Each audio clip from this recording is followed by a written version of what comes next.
Wayne Carey says this could be his final season of AFL football. If it is, he showed in Tasmania last week. He's determined to make it a good one. The news, not good for the Kangaroos, going down to Hawthorn. For Sydney, however, there was better news last week.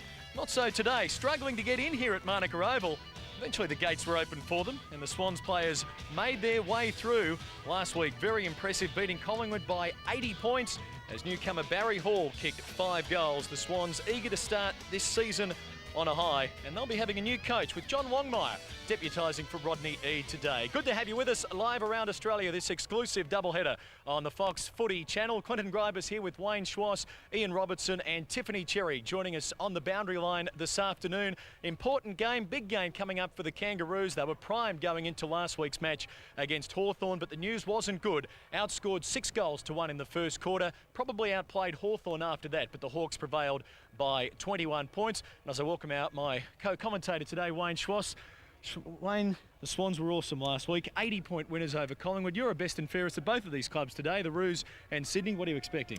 I expect that the boys hopefully will continue with their good form last week. Very impressive last week, especially the younger guys. But they'll have a much tougher opposition this week against the Kangaroos. Tony Lockett not playing. The big story, we were expecting him as we have a look at the Kangaroos limbering up out on the ground at the moment. The news just coming through to us a moment ago. Tony Lockett not playing today. Yeah, it's a bit surprising. Actually, Tony didn't train Wednesday. I'm not too sure why, but I trained Friday with the main group. He was there, he was present. But look, that's something you'll have to ask the coaches. Now, if you're spending any more time on the sideline, joined up in the coaching box, because what's happening, Rodney Eade handed it the reins to Paul Roos last week, and John Longmire, a former Kangaroo, has the job today. Yes, that's correct. Rodney just continuing with his policy of giving his assistant coaches the opportunity. I suppose the ironic story is, as you mentioned, Johnny coming from North Melbourne up against his old mentor Denis Pagan. Should be an interesting day. Let's have a look at how the situation is unfolding here in the Wizard Home Loans Cup. Round 2 this weekend. This is the situation, this match coming from Group 1, the Roos and Sydney. Later on today at Colonial Stadium, Hawthorn playing Collingwood. Confirmation there of what happened last weekend. And that's no typing mistake. Sydney's percentage right now, 305.2 after their 80-point win over the Magpies last week. Moving on, group number 2 featuring Fremantle, the Bulldogs, Port Adelaide and Essendon. The Bombers, if you can believe it, zip 2 to start the season. They lost all 3 matches in the round-robin format last year, and yesterday afternoon going down to the Bulldogs at Colonial Stadium, while Port Adelaide last night far too good at home for the Fremantle Dockers, and they take the ascendancy from Group 2. A tight situation unfolding in Group 3. 4 clubs, Geelong, Richmond, West Coast and Carlton, all with 1 win and 1 loss. The matches next weekend to decide Group 3. Geelong playing the Eagles in Perth, while Richmond will take on the Blues. So a tight situation in Group 3. And Group 4, an interesting one in the second half of our double-header today on Fox Footy. Adelaide at home to St Kilda, 2 teams who both won convincingly last week on Friday night in Cairns. Brisbane were too good for Melbourne. So St Kilda and Adelaide, one of those 2 clubs, will take the ascendancy this afternoon at Football Park in their match. Who do you like just very early on this match here between Hawthorn and the Kangaroos? The Kangaroos were really geared up for this competition coming in, but as they said, they were disappointed last week down in Tassie. Yes, look, no doubt, knowing North Melbourne and coached by Denis Pagan, they'd be hurting, it would be fair to say, but I'd imagine that after a slow start last week in the first quarter, I'd expect North Melbourne to come out with guns blazing, and these 2 sides do have quite a bit of rivalry, so I'd imagine there'd be fireworks early to start with. Well, the Kangaroos lost here to Collingwood in round 22 last season. Prior to that, across some 20 years of matches in Canberra, pre-season and the season proper, unbeaten. They're playing 3 home and away games this season, and the ground from here looks pretty good. Let's find out, though, with our boundary rider today, Tiffany Cherry. Hi, Tiff. Hi, Clinton. Yes, thank you. I tell you what, it's a little bit dangerous out here. I just about got knocked over by the Swans who were doing their run-throughs, but managed to survive. Just about perfect conditions. I just spoke to Rodney Eade and he said, yep, just about perfect conditions. It is slightly muggy, so the players will have to keep up their fluids, and you will see the runners running out quite often through the game. But I tell you what, the ground is feeling fantastic. It's not too hard, it's not too soft, so the older players, Carey and Lockett, they'll be pretty happy about that. Soft tissue injury is obviously a major factor, so the ground not too hard. Expect to see the players wear moulded boots, and the crowd's filing in at the moment, so all in all, looking forward to a very good match, Clinton. Terrific. Thank you very much there for that, Tiffany. Looking more like Tony Gregg each day, Tiff, with the pitch report here at Manuka Oval in Canberra. It was an interesting week at the Tribunal, Wayne, for the Swans, and I guess getting back to the Tribunal, not a good thing so early in the season. Paul Kelly, Darren Creswell and Tony Lockett all fronting. Tony, the only man to get off.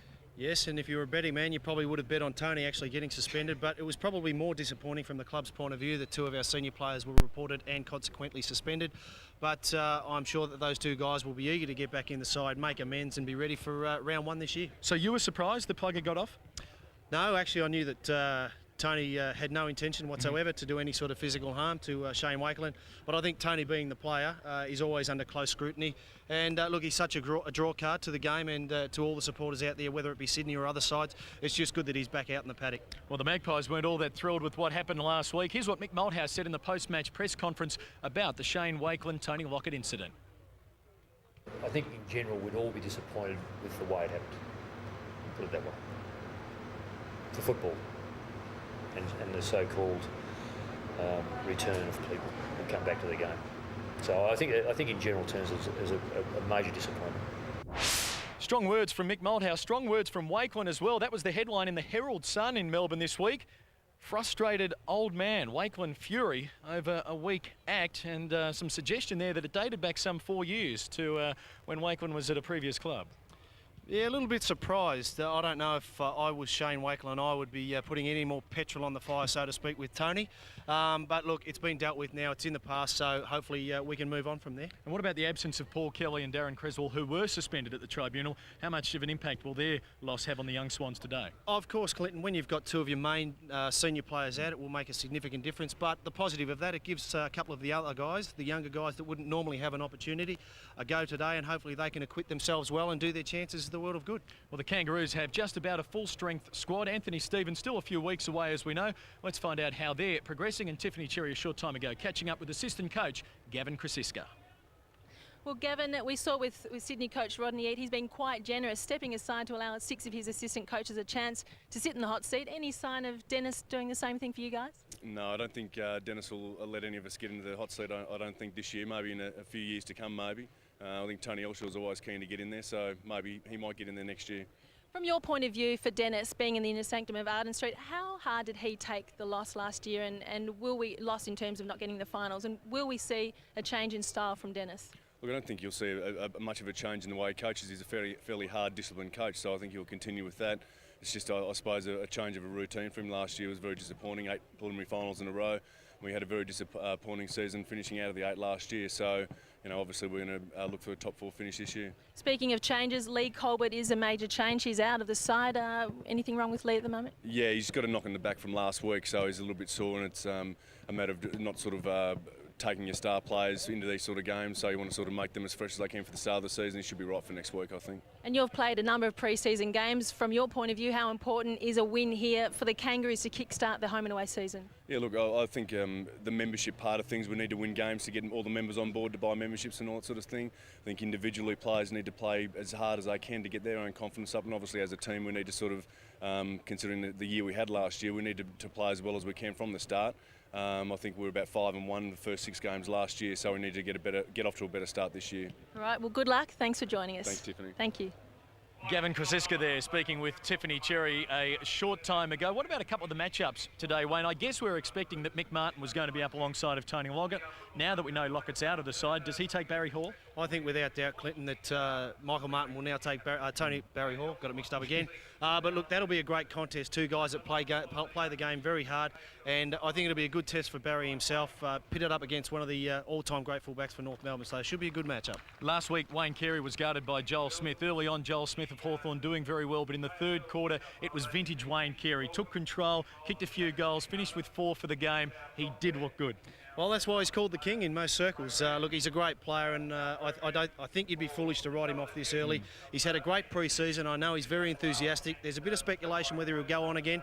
I think if Wayne Carey gets off to a good start this year, it could be very, very dangerous and important for North Melbourne this year to their future successes. One other player we're looking forward to seeing in action today, Shannon Grant. Best and fairest last year, dropped a couple of times, including the round 22 match here in Canberra after being seen drinking at the Kangaroos Team of the Century function. In the end, he paid his own way to come up here for that round 22 game to lend support to the team. They didn't beat the Magpies, but nonetheless it was a pretty good gesture by Grant, and the way he started last week, indications are a big season coming up. Yeah, look, quality player Shannon Grant. I think he's been fantastic for North Melbourne since he's moved from Sydney.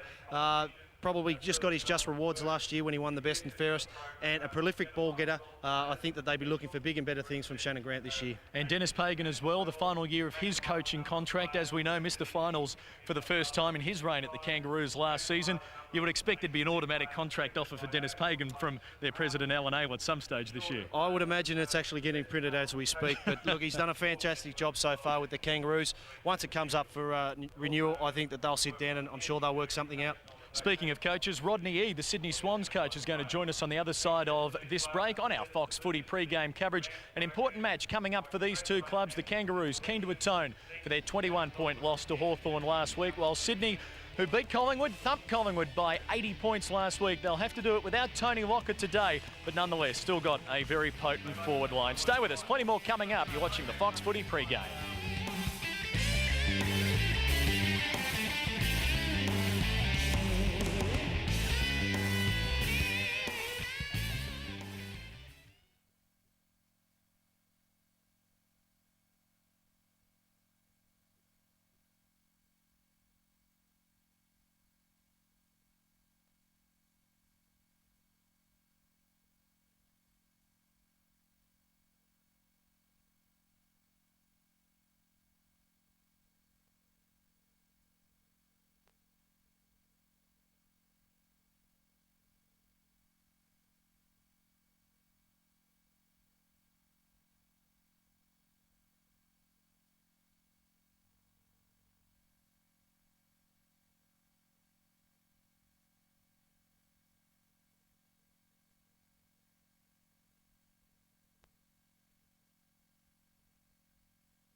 This is your camera, this is 3 shots, and then I'll chase. Okay, so we'll start on a 1, I assume, come out to a 3 to identify everyone.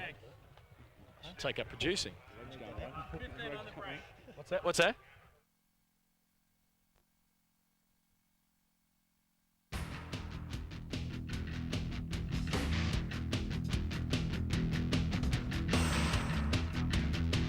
Hard to find a more picturesque or scenic ground in Australian sport. Manuka Oval here in the nation's capital, the Kangaroos and Sydney. Our match for broadcast, the first half of our live and exclusive doubleheader on the Fox Footy Channel today. The Kangaroos, as we know, as always, coached by Denis Pagan.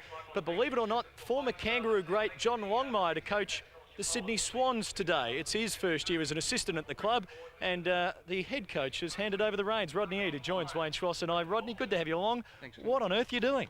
Yeah, I think probably a fallacy in our system at the moment with the assistant coaches is that they don't get to coach anymore with the seconds going. So there's twofold: one, to help their development, and certainly a chance for me to sit back and the players don't get sick of my voice. And I guess given what happened late last year in terms of contract stance, the board's having a look at Paul Roos and as to how he can coach last year. Oh yeah, I mean that's fine. I mean last week was reasonable win, but I mean both sides had 9 or 10 players out, and I think today's going to be a lot harder. North have got a full team in, and there's going to be a bit more of a test. We've just been told Tony Lockett not playing today. Can you update us on why? Yes, it's always part of his program that he was going to miss at least a week because playing 5 or 6 games in a row was always going to be difficult for any bloke, let alone Tony. And he's trained very solidly for 9 or 10 weeks.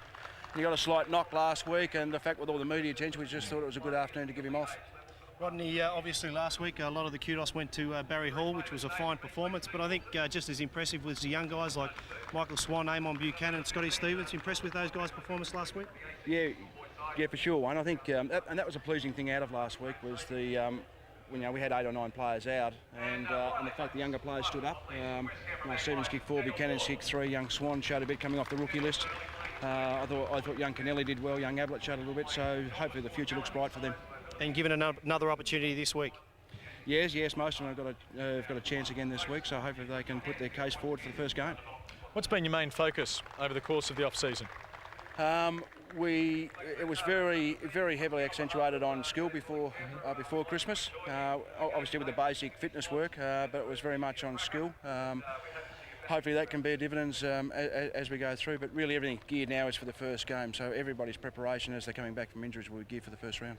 What can you tell us about the aggressive nature of the team last week, and the fact you've had 3 reports from the opening round of a Wizard Home Loans Cup match probably is something that you wouldn't have exactly thrilled you? No, not really. I think obviously in Paul's case it was a bit rusty. He was just so keen to play, I think, and there was like a kid in a lolly shop running around. And the fact he crashed into a couple, it was a bit rusty. I think I think Darren was probably a bit the same. I think Tony, as it seemed, I don't think there was much in that. But having said that, we know that we certainly want to play aggressive footy, and having Barry and Tony, they're going to help. But you've got the Dunkley and Seymour and these type of players. Wayne, when he gets back, we know we've got a fairly aggressive side, and we certainly want to carry that on week in and week out. Wayne also mentioned he didn't think there was much in the Tony Lockett incident. Were you surprised by the amount of media attention it generated across the country, particularly in Melbourne, and particularly the response of Shane Wakelin? Yeah, we're not going to comment on Shane's thoughts, but certainly the media's reaction to it was out of this world. And for some of the media guys who write in Melbourne to say it was the same old Tony Lockett, who are the same people that boosted him up 3 years ago, I thought it was disgraceful in some of those guys.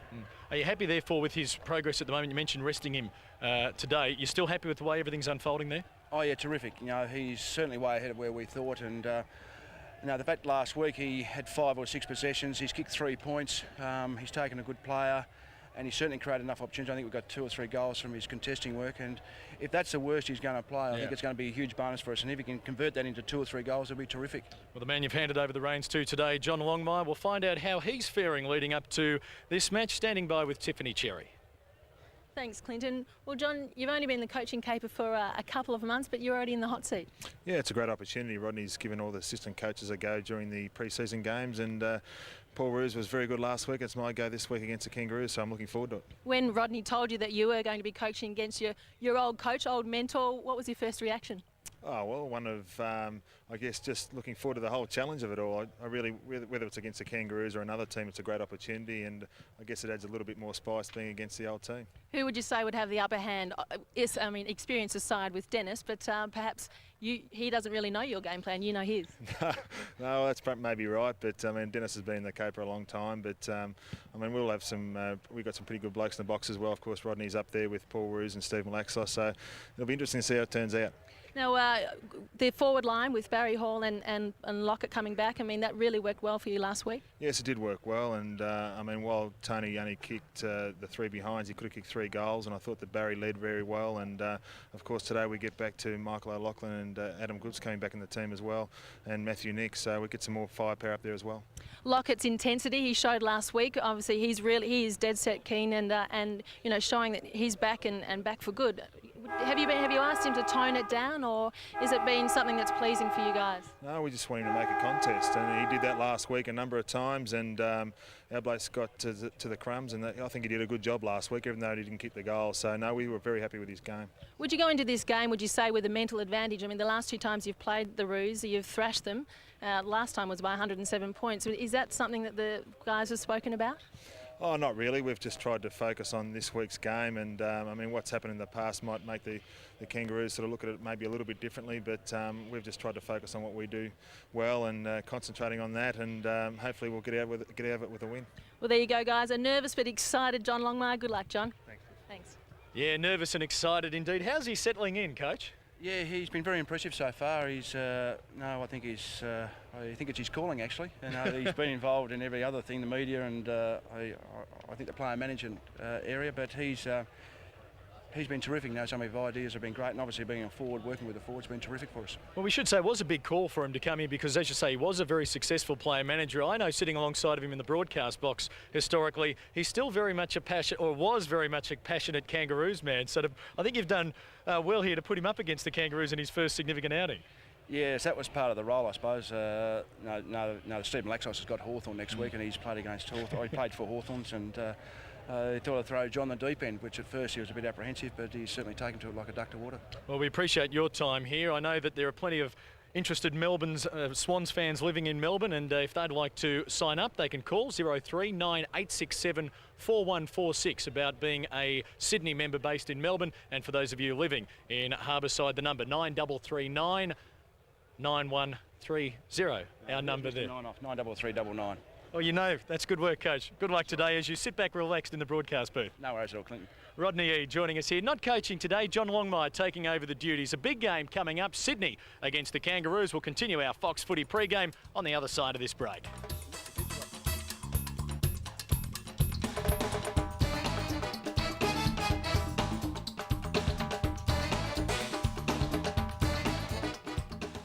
Pre-record for item 26, Yes, David. then we're going upstairs. Oh, thanks, man. Thanks, man. This is item 26, here we go. We're going straight to the pre-record of Just Denis Pagan. trying to read Martin's phone numbers, and he obviously lives in a city where you dial 7-digit phone numbers. Oh, hang on, is this pre-recorded? Yes, pre-record. Oh, sorry. Here we go. Yep. 5, 4, 3.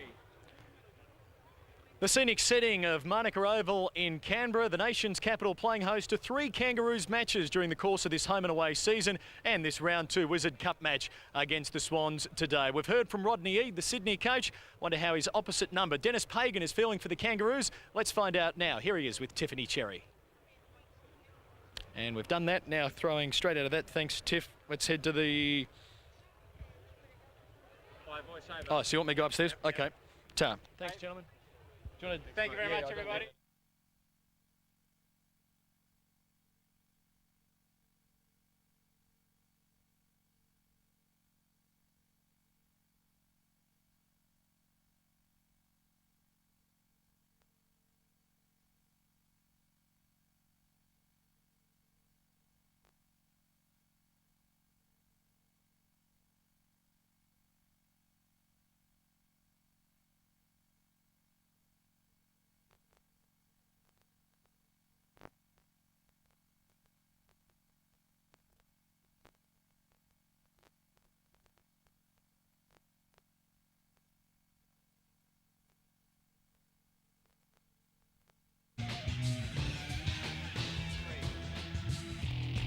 Scenic setting of Manuka Oval in Canberra, the nation's capital, playing host to 3 Kangaroos matches during the course of this home and away season, and this round 2 Wizard Cup match against the Swans today. We've heard from Rodney Eade, the Sydney coach. Wonder how his opposite number, Denis Pagan, is feeling for the Kangaroos. Let's find out now. Here he is with Tiffany Cherry.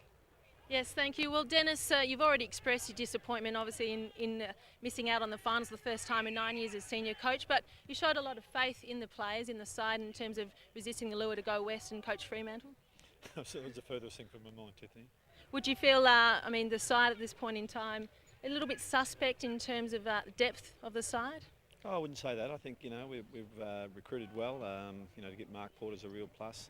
I think Ben Robbins will be a plus for us. John Baird did very well in his first up game, and David Burke's going to be a handy player for us. And you couple that with the early draft choices that we've had, and those players will start to come through this year, hopefully earlier than not. Probably a Daniel Motlop probably would have played in this pre-season competition if he hadn't been injured, and Daniel Harris and Corey Jones are going forward. So, they're all pluses. And if you couple that with the soundness of, say, a Wayne Carey, a Mick Martin, a Lee Colbert and Anthony Stevens, and that probably holds the key to the season. I think with a bit of luck we'll have a good season. Speaking of Wayne Carey, your skipper, great to see him come through last week, kicked 4 goals, and it seems to be over all his soft tissue injuries. At this stage he does, but when you've had a history you can never be sure, and Wayne worked very hard. He's done everything possibly can, really made a total commitment to everything about his preparation this year, and he's reaping the rewards at the moment. In terms of the younger players, who's showing you that they're really sort of ready to step up and play senior footy? Well, John Baird played his first game for us, and I mentioned him earlier, Tiffany. He was excellent last week. We hope Corey Jones goes forward. We hope Brady Rawlings goes forward. Troy Makepeace goes on and really establishes himself as a senior player. And, a couple of those young guys who played in the seconds yesterday, Drew Petrie was one who stood out that are going to have futures with us. Just finally, would you go into this game with a bit of a disadvantage in terms of mental disadvantage in terms of the fact the last 2 times you played the Swans, they've really given you pretty much a hiding? No, I don't think what happened last time or the time before that has anything to do with what's going to happen in the present. We'll obviously hopefully learn from the adversity of the last 2 times we played Sydney, and we're looking for a better showing today. And no money on your mate Kevin Sheedy's horse yesterday? A bit short for mine. Kevin's got plenty. He'll probably give me a sling next time I see him. Thanks, Dennis. Thanks for joining us. Good luck. Thanks, Tiffany. Cheers. No worries. Thank you, Tiffany Cherry with Denis Pagan there, talking about Kevin Sheedy having a pretty good day yesterday with the win in the Blue Diamond Stakes. What a wonderful sight here. Monica Oval in Canberra, the Sir Donald Bradman stand alongside the Bob Hawke stand and the Robert Menzies stand. Of course, you have to have a couple of grandstands named after politicians if you are here in the nation's capital. An important game, as we've heard from Denis Pagan, coming up for the Kangaroos. They're primed for this one.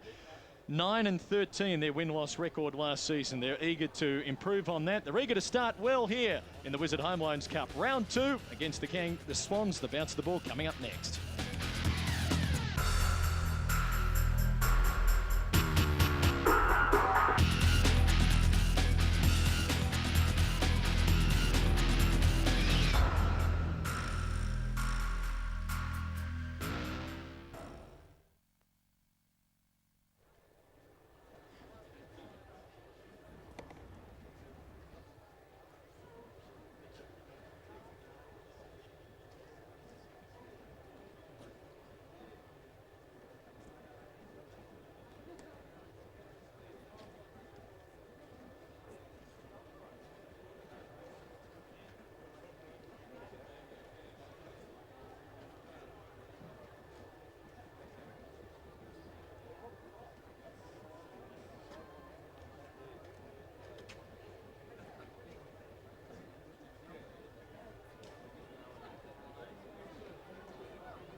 He's not playing, obviously.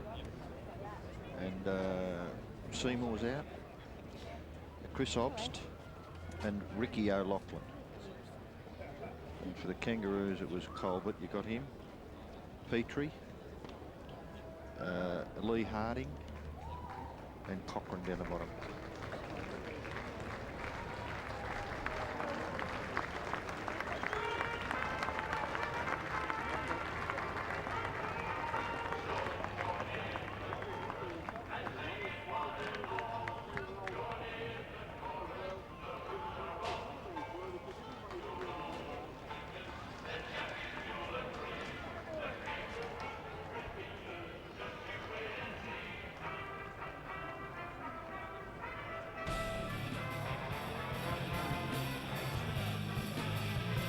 Leading out the Kangaroos onto Monica Oval, bright sunny conditions, and the Kangaroos eager to atone for what happened last week in Tasmania when they lost to Hawthorn by 21 points. Started very badly last week, 6-2 to 1-2 at quarter time, and they outplayed the Hawks after that, but the damage had been done, and the Hawks going on to post a 21-point win. They better get used to playing here, the Kangaroos. 3 home and away matches at this ground over the course of the 2002 home and away season. Great to welcome to our broadcast as the Swans prepare to come out, a broadcasting and footballing legend, Ian Robertson. Good to be sitting alongside of you, Robert. Good on you, Clinton. I'm looking forward to this. This is my first taste of season 2002 and a magnificent day here in Canberra.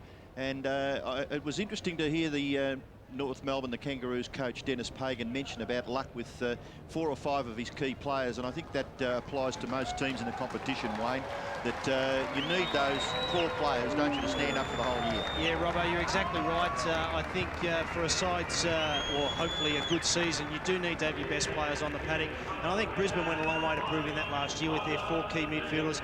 Certainly helped them in their quest and their successful obtaining of the Premiership Cup. And they look as though they're going to have a very good season again. We're now watching the Swans enter the arena.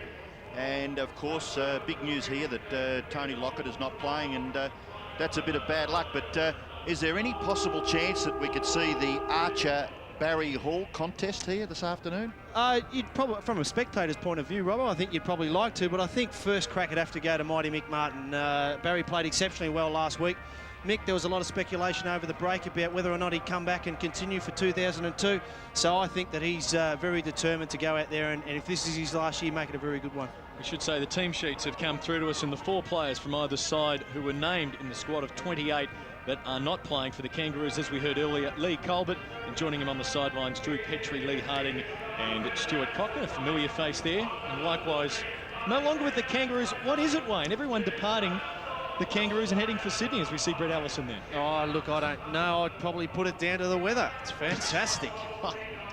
And the Sydney foursome out of the 28 that aren't playing, as we spoke of earlier. Tony Lockett not playing today, along with Ricky O'Loughlin, Chris Obst and Brad Seymour. Mick Martin was delisted at the end of last season to free up room on the veterans list for the Kangaroos, and was then redrafted onto the lineup, and Denis Pagan saying that he is been impressed by what Mick Martin has done over the course of the pre-season. 2 pages of the team sheets to have a look at. Here's the first page for the Kangaroos. As I said, number 2, Lee Colbert out of the lineup. Mick Martin there alongside of the likes of Jason McCartney, Shannon Grant, who was impressive last week, and Robbo, John Blakey has played in more pre-season matches or pre-season night matches than any other player in history. Well, I think he's done a fantastic job with his career, John Blakey. A lot was written in the Melbourne press during the week about the achievements of Craig Bradley, but I think John Blakey's performances nearly rival those of Craig Bradley's. Yeah, Robbo, I think it's just a testament to the way he's prepared himself. The people at North, people close to him, he's a complete professional in everything he does, and the fact that he's still going around at 35, 36 years of age is a fantastic effort and gives hope to everyone. And the second page there, the Roos lineup, a couple of new faces, including Ben Robbins, the former Brisbane Lion, who played 11 matches with Brisbane last year. He's wearing number 30. Sav Rocker there limbering up. Likewise, the Swans at the other end of the ground, very impressive against Collingwood. Here's how they line up in terms of numbers, and he's got number 1, Big Barry Hall, 22 touches and 5 goals against Collingwood last week, and well, so much expected from him. Yeah, there is. I think that when you look at it last week, Collingwood were very undermanned, had a lot of younger guys playing. I think that it's a good test for Barry today against Michael. If not Michael, it'll certainly be Glenn Archer, and he'll probably get another assessment as to where he's really at, Robbo. Yeah, well, I think that a lot has been spoken of the toughness of Barry Hall, but I'm sure that you boys will be looking for him to concentrate on getting the football and kicking. What would his target be, do you think? 50 goals maybe? 50 or 60 goals for the year? Look, Robbo, without putting too much pressure on him, I think anywhere in the range of 40 to 50 goals, and probably the main difference at Sydney in comparison to St Kilda, he was probably the enforcer or seen as that type of role-playing player down at St Kilda. He's come to Sydney, you've got Tony, you've got Paul Kelly, Brad Seymour, Andrew Dunkley, all play aggressive football. So Barry probably doesn't have to go out of his way to do that. He can concentrate on what he does best, and that's kicking goals for the club. Let's head on downstairs now to our boundary rider this afternoon and say good afternoon once again to Tiffany Cherry. Yes, thanks, Clinton. Well, the crowd is starting to fill in here, and it's actually quite hot. The sun's come out. It was cloudy before, but the sun's come out and the temperature certainly has increased. Still quite muggy, so you probably would expect to see a fair few changes off the interchange bench today. And a little bit disappointing, as you guys have said before, Plugger not playing, but the crowd no doubt will see a fantastic game here. Looking forward to it. Indeed, thanks for that, Tiff. I wonder who the crowd will actually barrack for, Robbo, because the Kangaroos playing 3 home matches here during the course of the season against non-Victorian clubs, but as we know, Sydney drew some pretty strong support last week against the Magpies. No doubt about that, Clinton, and look, we're missing Lockett, but we've got Ablett here. How's Luke Ablett going, Wayne? He's the son of Kevin Ablett, for the viewers at home to clarify. But he's got just a great pedigree too then. He has, yes. He's bred well. Young Luke Ablett did extremely well last week. I know the club's been very impressed as to how he's gone. Bit of an injury-plagued season last year, but what he showed last week was that he's got poise, he's a penetrating kick, and it's quite a good grab. So I think that they're expecting big things from young Luke Ablett. These two teams met twice last year in the home and away rounds, and on both occasions thumping wins for the Swans. Both matches played at the SCG, the Kangaroos shifting their home game north in terms of finances as we have a look at young Eamon Buchanan, who was very impressive last week. The Swans winning by 80 points in round 3 and 107 points in round 18. How's your memory on those two matches? They're very fond, but look, I think in the interview with Denis earlier on, what has happened previously has got no bearing on what happens now. And look, just knowing the season campaigners at North Rubber, they'll be very determined to hopefully get off to a good start this year. Perhaps if there is some lingering memory from last year's losses, get off on a good start, beat the Sydney Swans, and hopefully enter the year with a bit of confidence. Is there any basis as far as confidence is concerned when you? I mean, if you were playing out there today, would you? You've played a lot of football, of course, but surely you must feel fairly positive when you've had two performances like that against. The opposition don't change that much from season to season. No, that's right. But look, I think this time of year and coming into a game such as playing North Melbourne, we have done reasonably well the last couple of times we've played them. But I think the more pressing issue is getting the side playing well right now for the upcoming year. It's irrelevant what's gone now previously in past seasons. So let's focus, hopefully work well together, play well, get a win on the board and enter in the new season with that little bit of confidence. Fair enough. Even the umpires do warm up. Michael Vozzo there testing his bounce, alongside Brett Roseberry and Brian Sheehan there. The umpires as well, Robbo, having to show their passes on the way into the ground. Security wasn't going to let them in at one stage. No, well, if you're impressed with anything there, Clinton, we did see the Swans coming off from their bus and they couldn't get through they couldn't even get through the gate, which was quite extraordinary. But I guess that we all like to be secure in today's day and age. I was having a chat to Brian Sheehan downstairs before the match, and it's terrific that these boys can go on. I mean, Wayne, you would appreciate the interchange bench for the players, but the umpires keeping the older, more experienced umpires going for that little bit longer in their career too. I think it's crucial, that experience. They've got a huge responsibility, and I think that the game obviously would be lost without them.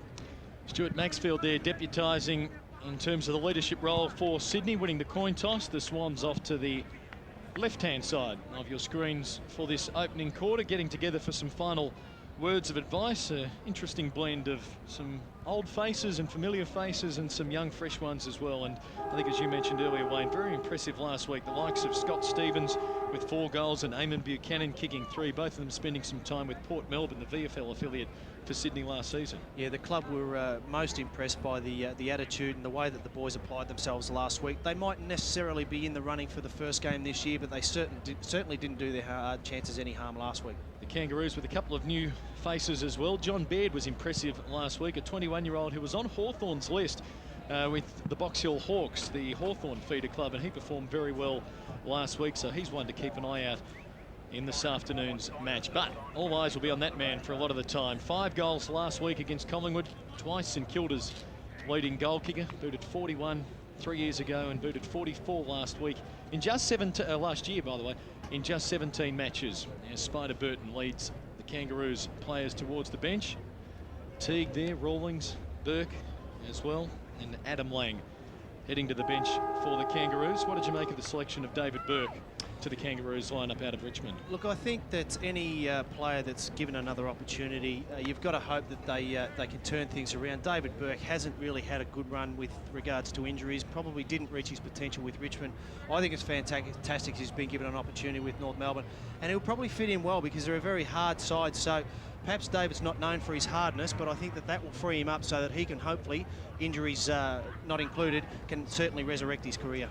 They were 2 men you wouldn't want to pick on in a street fight, would you? Mick Martin going alongside of Barry Hall to start with. Wayne Carey ventured down back and is now heading into the first 4. Here's Ian Robertson to get us underway. The Swans and the Kangaroos live around Australia on the Fox Footy Channel. So here we go, the first bounce for these 2 teams at Canberra. Manuka and a scramble for possession. Grant gets the first kick of the game, but the umpires found a free kick, and being legged at that centre bounce was young Harris. Harris kicks the ball across half forward. He showed very good form early last year, and on this occasion he's found Archer, who I believe may have started across half back, but he's drifted down and taken the mark. He's too far out to score. He kicks the ball well inside the forward 50. Rocker is there, gathers nicely, handball out. Grant goes back. Harris, little hand pass to the side.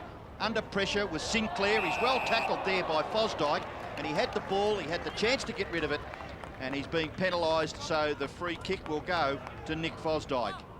And away from our camera, Robbo, but Swans player Andrew Dunkley has gone down. I'll keep an eye on him. Well, that's bad luck, because very early in the piece that could have been from a marking contest. Harris just overrunning the football. There's Andrew Dunkley. 2 or 3 medical staff around Andrew Dunkley. The kick forward, and the mark has been taken by Nix. Nix playing up forward, kicks in towards full forward. The lead provided, and the pass was good. There's Dunkley still trying to recover from that knock earlier, but the mark has been taken, and certainly within scoring range is Barry Hall. Andrew Dunkley in the early minute of this game, and may have copped a whack in the jaw. Gone down. Accidental knee from Corey Jones, perhaps to the head. Looked like it, didn't it, Clinton? Yeah. And he's coming off the ground. So some concerns there early for the Swans, but we're watching now Barry Hall shoot for the first goal of the game. It's a pretty good kick off the boot, just drifting off to the left. The first score is the behind kick by Barry Hall. What about the matchup of Adam Goods alongside of Severio Rocker? Adam Goods playing in the gating role. Yes, I think that's probably a little bit of versatility from John today, just to see how Adam might go down the back line. The Roos pushing it towards the outer wing. Baird caught behind Kirk. May still end up with possession. Trying to find it on for Archer, but the Swans with some numbers. McPherson being stalked by King. Forcing it near the boundary line. Not quite going over now at will for a throw-in on the outer wing. I think that'll be the tone for the day there, Robbo. Both sides been known for their hardness and their pressure, so it could be a good hard slog out there today. Well, I guess early in the season, you know, the pressures can be quite evident, but players still searching. Like the tempo is what you've got to come to grips with early, Wayne. Yeah, you need to get your timing, and whilst you've done probably 3 or 4 months of training throughout the off-season, it still takes a couple of weeks to make sure that you're running onto the ball when you should be, you're running into the right spot. So that's a big part of these particular games. True wing position on the outer side. Smallish size crowd here at Manuka this afternoon, and a couple of scrambles early, and umpire Vozzo called in once more. Shannon Grant getting himself up out of the pack. Very impressive last week in Tasmania in their loss to the Hawks. Now, can the game clear open? McPherson for the Swans. Nick's caught behind Blakey. Blakey, the resolute defender as always, might concede a possession to his opponent here. Nix. Hall coming out, wrestling with Martin in from the side. Troy Makepeace, good relieving mark for the Roos. Did well there, read that play quite nicely, Makepeace, and he'll go across the full back line. His kick's not really what he would have been searching for. Sinclair had made good position out in front of his opponent, but the kick was astray. A little disappointing there from Troy Makepeace. Did all the hard work, got in front there, helping out Mick Martin, and probably would expect a little bit more from a player of his calibre. So the two battlers there, Hall and Martin, doing the ruck work. It's gathered in the right back pocket by Harvey. Pretty good kick, found Harris. Harris with his 3rd possession. Handball on this occasion to Archer. Archer straight down the ground, well done. Carey had got a little bit of space away from his opponent, Schauble, and he kicks the ball in towards full forward. The good lead was honoured by an excellent pass there by Carey, and Rocker has marked 50 metres from goal. Should nearly kick this. He's a beautiful long kick of the football. Yeah, that's what he's there for, Robbo, to kick the goals. Just think that's a bit of play that probably wasn't there consistently for North Melbourne last year. Archer to Carey to Rocker, straight down the middle, and very direct football, which is what they've been known for. Boys, the doctor was just checking Dunkley's left side of his jaw. It looks like he's definitely got a fairly hard knock, and he's sitting now at the moment with his hands in his face. So Dunkley not looking too good. Tiffany, you have just seen the perfect kick off the boot of Sav Rocker. A magnificent goal there to Rocker, and the Kangaroos, they lead this game. They've kicked a goal, the Swans have kicked a behind. Fair to say there could be a better start for a game than what Andrew Dunkley's feeling right now as we have another look at the Kangaroos setup. A little bit unfortunate, but that's part and parcel of football nowadays, so hopefully it's not too serious and Andrew can get back on there reasonably quickly. So a good start for Sav Rocker, 48 goals last year. His return, best for the Kangaroos. Andrew Dunkley, well, seeing stars at the moment. We're back in the centre with Porter of the Kangaroos. Getting the initial hand to it. Now Pickett. Gee, that was a slick hand pass for Jones. For David King, perhaps one too many. And now the Swans can look to clear through Bolton. The bounce not favourable for Scott Stevens, who was so impressive last week. This is Baird setting up Sinclair. Now the Roos can look to build through Jess Sinclair. Wayne Carey might not reach this contest. In from the side. Terrific grab. Corey Jones. Turns 21 years old on Tuesday, the number in which he carries. So you risk a bit when you take Speckies in front of the King, don't you? Yeah, I don't think Wayne would be too disappointed with that. Look, this guy is huge potential, 12 games last year, and definitely a goal-kicking forward. So as long as he kicks a goal rubber, I don't think they'd be too displeased. Originally from Witchyproof in Victoria, spent some time at Sturt in South Australia, and now plying his trade with the Roos, and from 51 metres out, hooks his kick, trying to ensure that he got the distance. Kangaroos by an even goal after 6 minutes. Excellent play there by Corey Jones, but couldn't quite capitalise, so he'd be a bit disappointed with that. As we mentioned earlier, you couldn't get better conditions. The sun out, I think Tiffany mentioned that it's got quite warm. Oh, here's a goal. Chipping in Harvey. He'll go in after the ball and kick the Kangaroos' second goal. David King, Byron Pickett, couple of the experienced campaigners. Well, Brent Harvey's in that category now. He's played quite a bit of AFL football, and he's kicked the Kangaroos' second goal. They lead 2-1. The Swans are one behind. With the Roos off to a good start, I just found out before that first time in a long time they've actually warmed up on the ground. It hasn't been seen for years, so perhaps Dennis trying something a little bit different. As we see Brent Harvey just finishing off some excellent work there. If I was going to go short, I don't think I'd necessarily pick out young Brent Harvey. He's very quick off the mark, and I think that's one Benny Matthews would rather forget about. So the Kangaroos off to a far better start than 7 days ago in Tasmania, and it might continue here. Jones to McCartney, high ball in the direction of Carey, and he's mauled by Schauble and will get the free 55 metres out.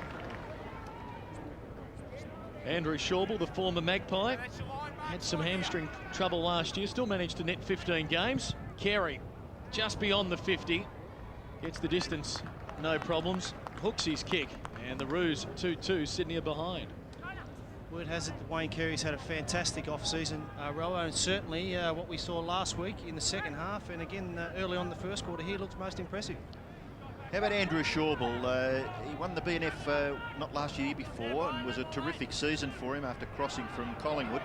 Just a little bit down last year. Yeah, look, injuries played a big part with Andrew, as he's just taken the mark there, but he'd be looking to resurrect some form from 2000, and you know, he's a key ingredient to our back line. Very important, tall defender.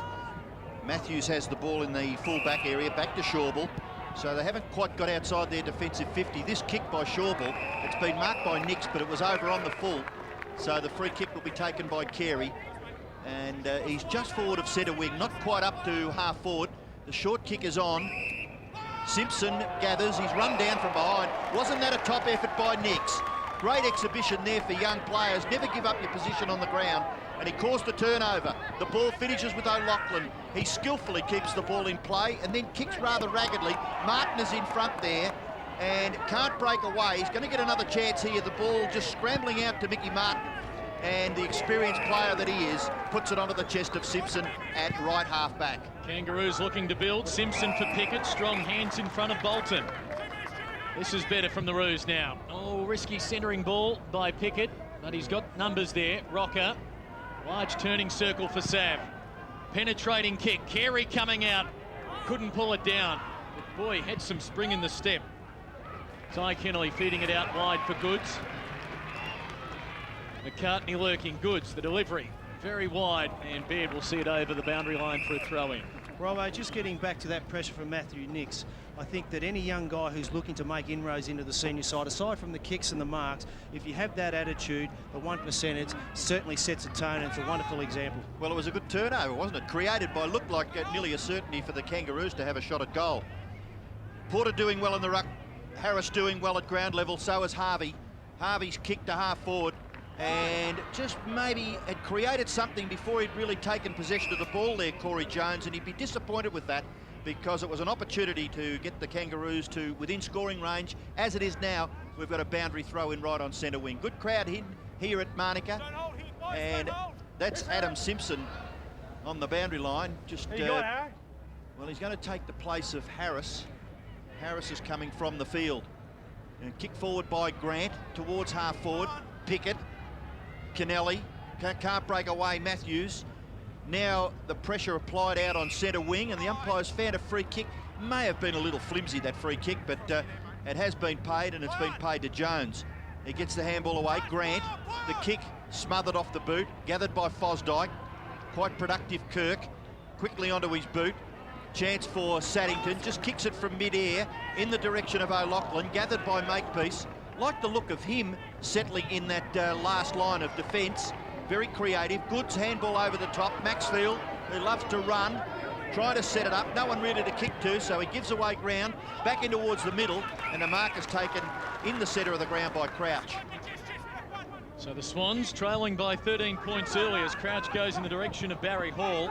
Harvey initially knocking it down. Oh, Archer and Hall, two tough men combining there. Now Maxfield's kicked it behind. There has been a whistle, and it will be the behind paid. There's a collision caused. Very well done by Barry Hall there, because he could have been sucked in beautifully by Archer, and I'm sure that was Archer's main aim. Yeah, looking at the replay, Robbo, there wasn't too much wrong with that. I thought initially it might have been a bit too high, but hopefully that's a sign of the Barry Hall that we can expect to see this year, not retaliating like he has in the past. Boys, Dennis pretty keen to rotate his players. Already in the first 12-13 minutes, we've seen 8 changes, only 3 for the Swans. Thanks for that, Tiffany. Tiffany Cherry on the boundary line for our first half of the Fox Footy doubleheader this afternoon. Ball over for a throw in 60 metres around from the Swans' goal. They have started slowly across the opening 12 minutes, just a couple of behind so far. Now, looking at the game, any concerns? You haven't scored a goal.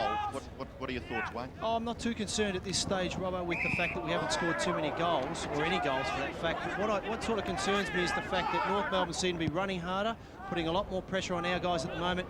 And where we were good last week was our younger guys, as we see a great mark from Jude Bolton. Our younger guys stood up last week. Hopefully, we need them to do that right now. Gee, wasn't that a top effort by one of the less experienced players in the Swans lineup? Kick forward has been marked by Porter. O'Loughlin just letting the ball slip away there with the hand pass. Well gathered by Sinclair. Very, very well done by Sinclair.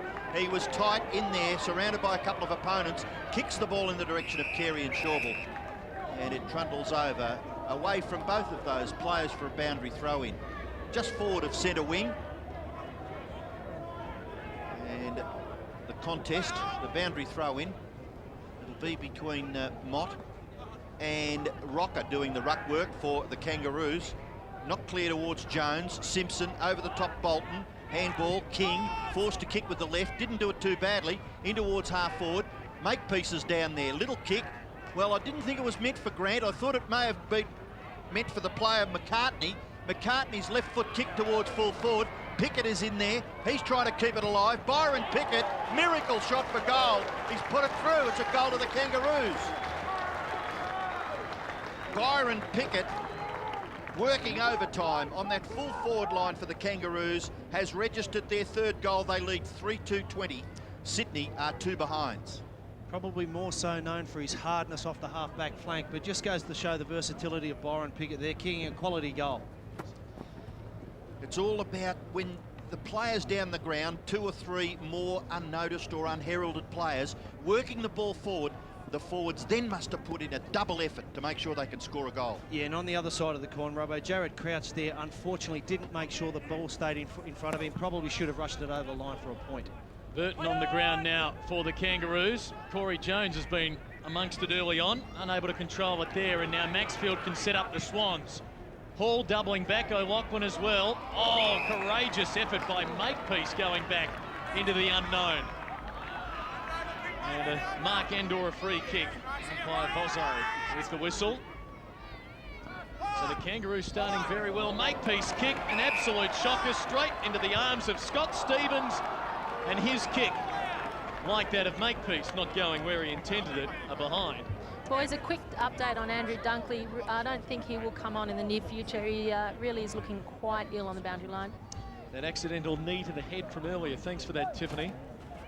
Scott Stevens was accurate last week with 3 goals. 4 goals, not starting so here this afternoon. A couple of the field kicks too have been astray, so rustiness all over by the players.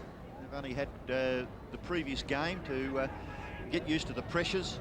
Porter comes onto the ground and Sinclair takes his place on the interchange bench. Porter going down towards the full forward line. So they'll have some size down there with Savrocco, Wayne Carey and Porter. Hand pass from O'Keefe to Fosdyke for the Swans. Kick forward. Burton is there. Nick's under pressure from Archer. Archer, look at that second effort. Magnificent by Glenn Archer. And he holds up the football for the Kangaroos across half-back. Captain D for desperate. Look at this. Lunging, knowing full well that Kennelly was going to confront him. And the Kangaroos have control of the football out wide. David King, his kick is a little too high there. Carey not able to get to the football, and Schauble has marked from behind. Kangaroos 20 lead Sydney 3. Andrew Schauble with the football across half-back for the Swans. This is where Collingwood allowed Sydney to run the ball up and down the ground quite easily last week. And as you can see already, North putting tremendous pressure on, bottling it up. And unfortunately, the Swans aren't able to find a spare man too easily. One of the rising stars for the Swans, Jason Sannington. Risky kick for O'Keefe. Might come off in the end. O'Keefe finding Ben Matthews out on the wing. Now they can look to build. This is Kirk. Drops it off short. Clever kick for Fosdyke. Can he gather? He can. And the Roos getting in the way. Will they force a bounce? The umpire letting it go. Shannon Grant shovels it out for Simpson. He might be happy to see it over the boundary line. He does. And is waiting to come on Lee Brockman for the Swans. The temperature is still quite hot down here, and the Kangaroos have their fan going to keep the players cool on the bench. I know it's easy, Wayne, from the commentary box, but Nick Fosdyke, maybe the wrong option, looking for the hand pass, could have gone straight towards goal. Yeah, I think you're right there, Robbo. There's the option there. Straight down to Barry. Barry was actually loose, but, you know, I think from up in the box it looks a little bit easier. Well, there's a free kick being picked out here, and it's fairly blatant. Martin just running straight at Barry Hall. On those occasions, you really have to try and convince the umpire by turning back, watching the flight of the ball coming in, that you're actually trying to spoil fairly, and Mick Martin, nothing disguised there at all. No, I think that's just the way Mick plays his footy. Well, he's going to give a free kick away, he'll certainly make you earn it. And it's cost them a goal because Barry Hall from point-blank range has kicked the Swans' first goal. We're deep into the first quarter, and they've kicked their first goal. The Swans 1-3-9, trail the Kangaroos 3-2-20. It was always going to be a good matchup. Mick Martin and Barry Hall, 2 tough men of the AFL. And confirmation there, Martin doubling back. Hall eyes for the footy, Martin not so. So Barry Hall, after 5 last week, with the Swans opening goal this afternoon. Stuart Maxfield providing some drive through the middle with 5 kicks so far. Leading possession winner for Sydney. Porter back in the centre for the Roos, having crossed from Carlton during the off-season, and will have a second bounce. They've been very good in the centre square so far, North Melbourne, and that's probably one area that I'm sure Steve Malaxos, the guy that looks after our midfielders, will address at quarter time. Porter and Goods to contest now. Jones from the side. Sydney might be able to work it out here. Chance for Harvey on the wing. Bustled it through to Simpson. Now Makepeace. Now they can look to build. Centering ball for David King. As a loose man out wide, decides to go a shade more direct. Carey coming out, takes it on his chest. And the King will line up from 50 at left half forward to try and slot through his first. Good pass by David King. Carey with the metre or 2 break on Andrew Schauble, and he wasn't going to catch him. So second shot at goal in this opening term for Wayne Carey. Hooked his earlier kick. Now trying to extend the Roos lead back to 17 points. And just pushes that one across the face. So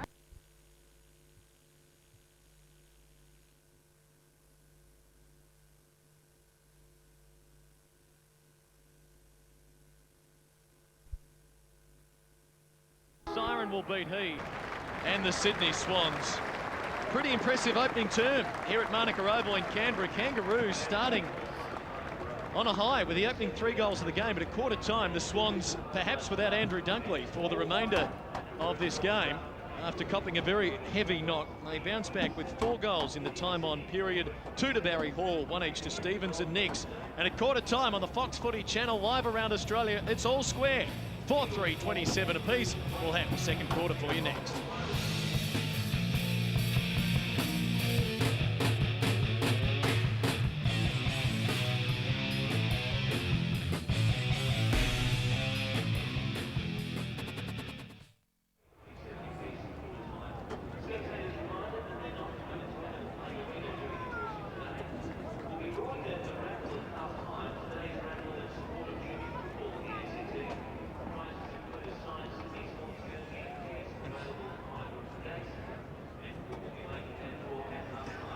What sort of feedback are we getting from downstairs? What sort of feedback are we getting downstairs? How are we travelling, boys? Yeah? Good. Coffee would be great. Yeah. I'll put it.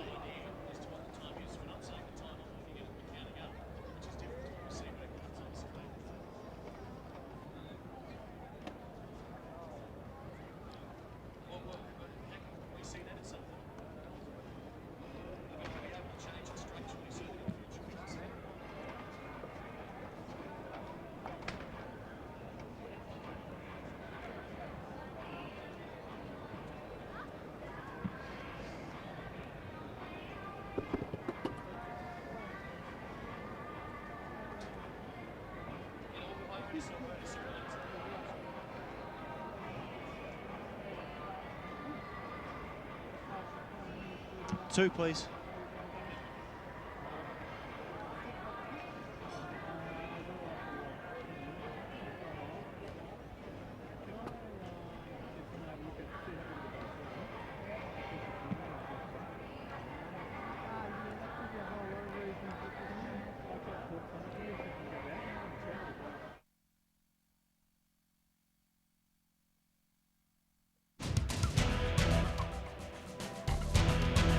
Well, he's one of the hard men of football, and Glenn Archer with the desperation in that opening quarter.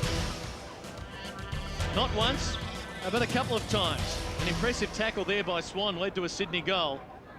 And Archer, believe it or not, got up from that clash with Michael O'Loughlin as though there was absolutely nothing wrong with him at all, Robert. Oh, gee whiz, if you could show a package for any of the youth that have aspirations to play football at a higher level, you know, for desperation numero uno, it's G. Archer, isn't it?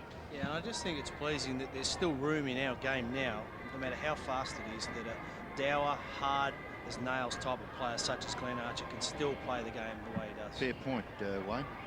Denis Pagan delivering the sermon. Still pretty warm out there, the players with the ice vests on, as we have a look at some of the action from the opening quarter. The Kangaroos with the opening 3 goals, but Sydney fighting back late to square it away. Wayne Carey getting involved early. Kicked 1 goal too. Wayne perhaps could have, had he converted better, could have had 3 goals at quarter time. Yeah, look, no doubt about it, but I just think on Wayne Carey, I think that the old hand, Carey, Archer and Shannon Grant have been very good for the Kangaroos so far in the first quarter. What impressed me with the Swans, whilst they were 3 goals down, they stemmed the flow of play, and largely due to Barry Hall, Jude Bolton's work, they've got themselves back into the game. But as we know in footy, Robbo, that's only 1 quarter. Oh yes, I think we saw the quickness of which the Swans went from a scoreline of no goals to 3 goals. And did you detect any sort of urgency lift around the midfield? I mean, they did get possession of the ball, which is the most important thing. I think it's a good barometer to see how we're going as a side is the amount of run that the players are prepared to make, or the effort that they're prepared to give to make play for their teammates once we've got possession of the ball. Initially it wasn't there, and as we saw later in the quarter, we were able to find some spaces and find some players loose. That sets up our game plan. Scott Stevens with 4 goals last week. Had 1 there. There was the tackle from Swan, which set up Matthew Nicks to square the game away. He rode that one home. He was excited. Try telling these guys it's only a pre-season match as we have a look at some of the match stats across the opening term. Not too many kicks either way. The Roos with 5 extra hand passes, but pretty even there. 7 free kicks for the Kangaroos to 3. You can see why the scores are level, Clinton, by those stats, can't you? Indeed. Standing by on the boundary line, Tiffany Cherry warming up down there, Tiff. Yeah, it is warming. Actually, there's a little bit of a breeze now, so it's not too bad. John Longmire pretty fired up, just telling his boys to kick long and for the forwards to spread out. Injury-wise, Andrew Dunkley has resumed his seat on the bench, so he really isn't looking too good. Michael Swan had his knee checked for stability. He seems to be okay. Yeah, the young man wouldn't want to go off, would he? Thanks for that, Tiff. If you missed our Fox Footy pre-game show earlier on this afternoon, John Longmire taking the reins as coach for Sydney this afternoon. Rodney Eade stepping back during the course of the pre-season. It was Paul Roos last week, and it will be Steve Malaxos in charge next week as the Swans play Hawthorn. And geez, not looking good at all. No, there must be something seriously wrong with Andrew Dunkley. He's obviously vision there by the look of it, and the doctor sitting alongside the discussions. Well, it doesn't look too good for Andrew Dunkley. Let's hope that he can play football in the next week or two. John Longmire, we've already mentioned, coaching the Swans today. Tony Lockett out of the side and not able to take his place. So the second quarter about to start. Scores level at quarter time. Wayne Carey already prominent for the Kangaroos. Missed a couple of chances, kicked a goal. And Paul Roos and Steve Malaxos, already mentioned by Clinton Grybas as coaches, assistant coaches, and Malaxos to get his chance in a week or so. 4-3 apiece, and the second quarter underway. Umpires decided that he should take control of the football once again. Only a couple of metres forward of the centre circle, favouring the Swans. And Brian Sheehan just letting the players know that he's exiting this ball up. And Porter not able to get his foot to the ball. Gee, it was a ferocious tackle and a throw to the ground by Porter on Bolton. Umpire will ball it up once again. Robbo, it's a perfect example of why Jude Bolton's in the side for the Swans. A perfect smother there off Severo Rocker's boot, and that sort of stuff will continually get him a game in the senior side. Highly rated for that particular type of play. Porter getting first hand to it, but once more, ball going nowhere. Stack of players, as you see, around the bounce. Umpire Sheen deciding to go a little quicker this time to try and catch a few out. Porter gets it down, but it's Fosdyke of the Swans. Kick, was it touched off the boot? It was. O'Loughlin not sensing that, tied up by Archer, will have another bounce. No. Get the game on. Thanks, bud. As you hear the umpire's wide for sound, Brian Sheehan telling Michael O'Loughlin that it was touched earlier. And Archer coming in on the scene late. Not the man you want to see running at you when you've got the ball on the ground in a play-on situation. Still play on here, but still another scramble. Grant applying a few tackles. Kirk working the ball towards the goal square. Almost a chance for Stevens. Can he go off the ground? He can, but he's inaccurate. Swans were the opening score of the second term to take the lead by that behind. There's one area I think the club would really be trying to get Scotty Stevens to improve. Had the right position there, Robbo, perhaps with a little bit more weight on, 3 or 4 kilos. I've got no question he'd take a strong mark. So the kick-in has gone well outside the defensive 50 for the Kangaroos, but gathered here by Michael O'Loughlin. He assesses, and he kicks rather ordinarily into the forward line. Gathered beautifully by David King at the second attempt. Kicks out wide. O'Loughlin couldn't take the mark. Harvey's handball. Shares the ball with Grant. Grant in towards the centre. His kick didn't flow through the air with the usual efficiency shown by Shannon Grant. And outnumbering beautifully with the Swans. O'Keefe got to the contest. Handball over the top to Maxfield. Maxfield off the left. Lobs the ball into the forward pocket. A beautiful kick waited, but not able to take the mark was Nix. Desperate stuff there by Motlop. Kicks it out close to the boundary line, but not quite close enough because O'Loughlin was able to keep the ball in. Got the handball away, and eventually the kick by Crouch has found McPherson. McPherson's kick into the full forward area covers the players in that area of the ground and bounces over for one behind. The Swans' first 2 scores of the second quarter, both behinds, one coming from Scott Stevens and that one kicked by Daniel McPherson. Sydney lead by 2 points. And they're zoning up from the kick-in from David King, guarding territory as opposed to a player. As you see Stevens now just wandering near Makepeace. King decides to go to the other side of the ground. to a contest. Kirk does well. Dragged off it by Baird. Fosdyke likewise pulled away. Archer for Shannon Grant. Now the Roos can go. He delivers towards Rocker. Good fist away provided by Saddington. Rawlings forcing it over the boundary line for a throw-in beneath the famed Jack Fingleton scoreboard, which resided at the Melbourne Cricket Ground all those years ago. Michael O'Loughlin, very dangerous up forward for Sydney. As always, great poise, reads the game so well. Look at that. Just a great sense of where the ball was. Couldn't quite finish it off. They're having a good tussle, those two. From the throw-in, a pack forms, and we'll have the ball tossed in the air by umpire Kennedy. Those two being O'Loughlin and Archer. That's correct. Half forward for the Roos. Matthews wearing the famed number 4 Guernsey, finding the line once more in front of the grassy embankment. Good spot to sit this afternoon, Robbo, with a can in hand watching the footy. We could probably dig out there at about 3:05, Clinton.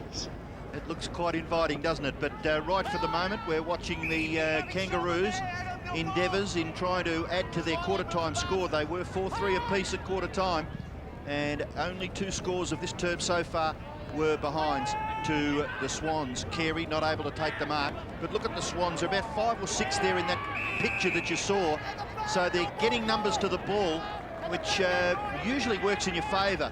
I think, Wayne, you mentioned that they are prepared, or they've been prepared over the last, well, the second part of that first term, to run and try and help their teammates. Yeah, exactly right, Robbo. As we see Matthew Nicks, great pressure from Shannon Motlop there. But look, they've had a fantastic pre-season under the guidance of David Misson, and it's something that we've worked on tremendously hard. So the guys, they know that's what's required, and hopefully they continue that for the 4 quarters. Again, a good chase provided there by Motlop. Kick off the ground came from Goods to the front of the goals, gathered by Hall, gave the hand pass away, kicked by Stevens, a flying left foot snap just off to the left, and he has scored his 3rd behind. 1 goal, 3. So getting his hands on the footy, Scott Stevens. One of those opportunities for goal was a kick from mid-air earlier in this term, but he has got 1 goal, 3 against his name. The kick in for the Kangaroos, taken by Baird. He'll kick it long and land the ball on centre wing. Over the head of several, including Carey, who does well on the second effort. Shawball brings him down. Jones driving it to half forward, all Sydney. Saddington running with the flight of the ball. Now they'll switch. Shawball in trouble. Keep an eye on him, Ian, as Bolton feeds O'Keefe. Has to wait for it.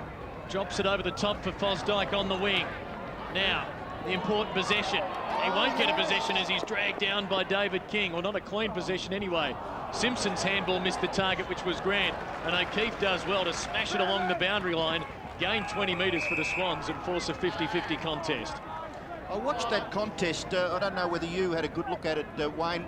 See Carey running, Shawball standing his ground to tackle, and then when they took their feet, Shawball not quite able to get up to his feet.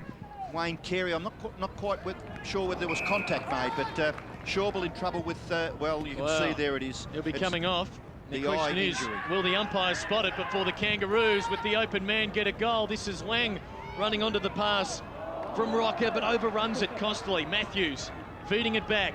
Still a chance for the Roos. Jones and Stevens. Jones now onto the left for Rawlings. Not a good disposal. Over his head. And now the Swans look to clear. McPherson goes wide. Sliding into it, Swan. Shawball coming from the ground after that collision with Carey. There's certainly been plenty of physical contact in this match so far. Swan to centre half forward. That's also ill-directed. You can tell it's a pre-season match as Harvey takes it. The Roos can look to clear. 11:20 remaining in the second term. The Swans by 3 points. Andrew Shawball, very shaky on his legs there, has just been taken into the ground. In fact, just watching him now, he's a little bit delirious. So it looks like he'll probably receive a few stitches, but quite a big knock to his head. Well, there's a chance here for the Swans. That hand pass from Nicks, eventually gathered by Hall, and he fed the hand pass out, but chipping in is Harvey. Harvey for the Kangaroos goes out wide. Marcus taken out there by David Burke. So I'd love to see this fella play, string a few games together, David Burke, and I'm sure the Kangaroos would be looking forward to him playing, many games this year. Can play it either into the ground. Chance here for Bolton. Bolton kicks towards half forward, and the mark is taken by Stevens. He can get the footy. Oh, good kick too. The lead provided by O'Loughlin, honoured by the pass, and O'Loughlin will shoot from 45 metres. Hasn't really had a lot of space to move in, Michael O'Loughlin. We've mentioned that he, at the moment, being manned up by Glenn Archer, who is standing on the mark, and O'Loughlin to shoot from about 45 metres. Yeah, hopefully Michael can convert. Just need to steady things down, as we've seen both sides making quite a few unforced errors. So a little bit scrappy at the moment, but hopefully Michael can convert the goal. Sydney lead by 3 points. There's the stats for Michael O'Loughlin so far in this match. Very important player for the Swans, and they'd be looking for a goal tally for the season, somewhere around 40 or 50 goals from Michael O'Loughlin this year too, you would think. On this occasion, his shot at goal has hit the post. So disappointing result there. And O'Loughlin's first score in this game at this stage are behind. Baird coming off the ground, and he will be replaced there by, well, it's Baird going on the ground. Actually, I think it may have been Lang that came off. If he could have written it home, it would have been a goal.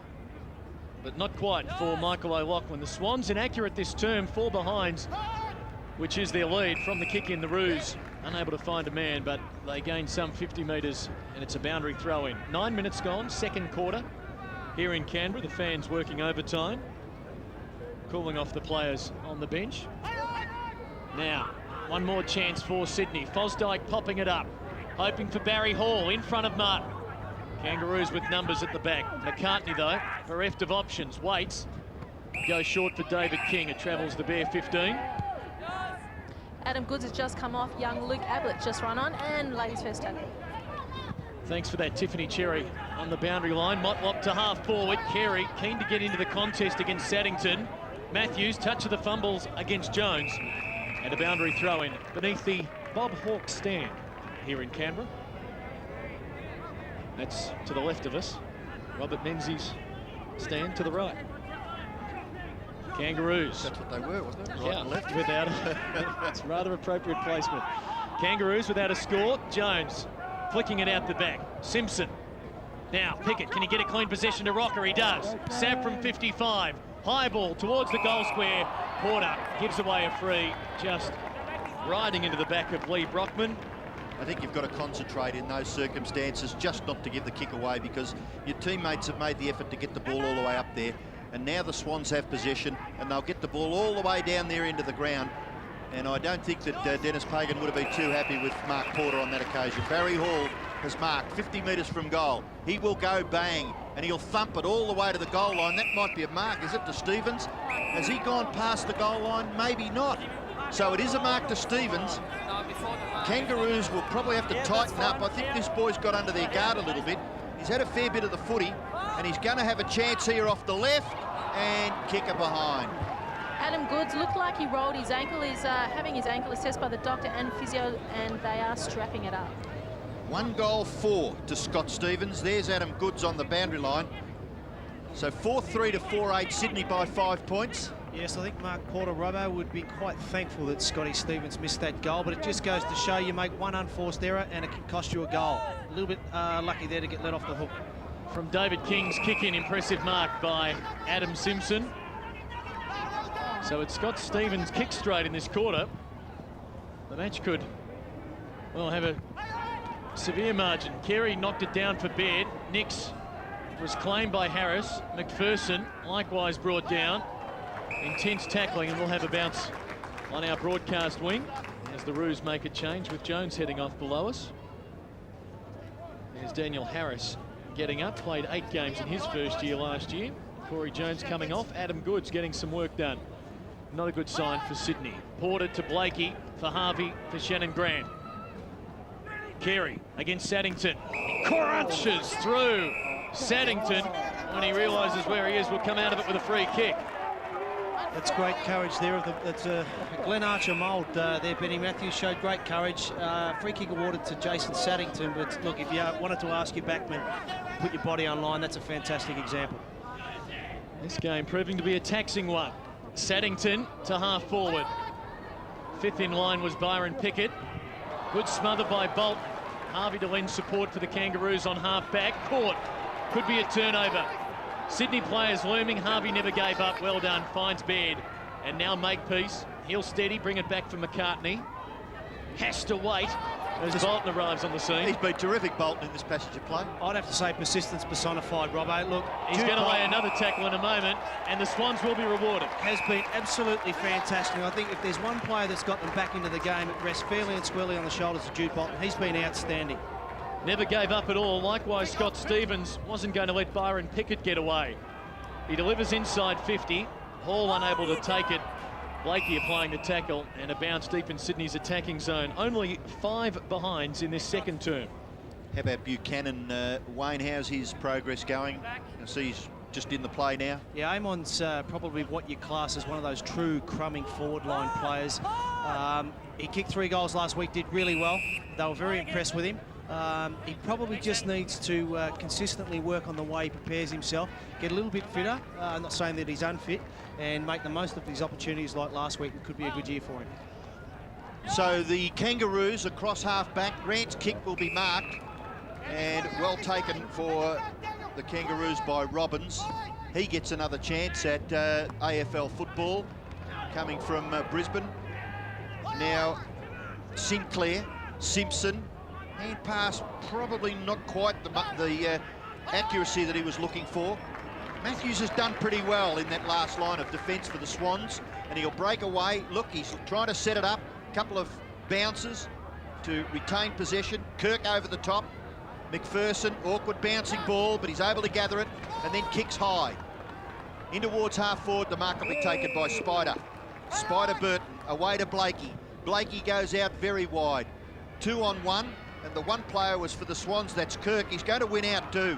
He got a little tap to the advantage there of McPherson.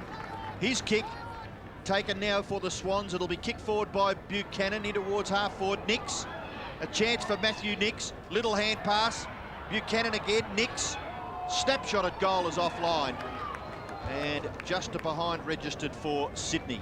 As Adam Goods puts on his boot, it looks like he is going to come back on, but he has his left ankle heavily strapped. The Swans interchange bench not looking too good, with O'Keefe also a bit of ice on his knee, and Shawwell and Dunkley out.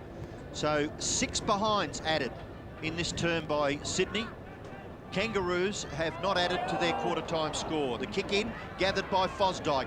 Fosdyke into the pocket, mark taken by O'Loughlin. How did he find the space there away from Archer? Yeah, look, Rob, I think with setups for kickouts, you've got a designated area generally, so Glenn's probably hasn't sort of had Michael in his thoughts there at the moment. Thought that they'd get the ball out. Unfortunately, turnover, costly mistake. So Burton on screen.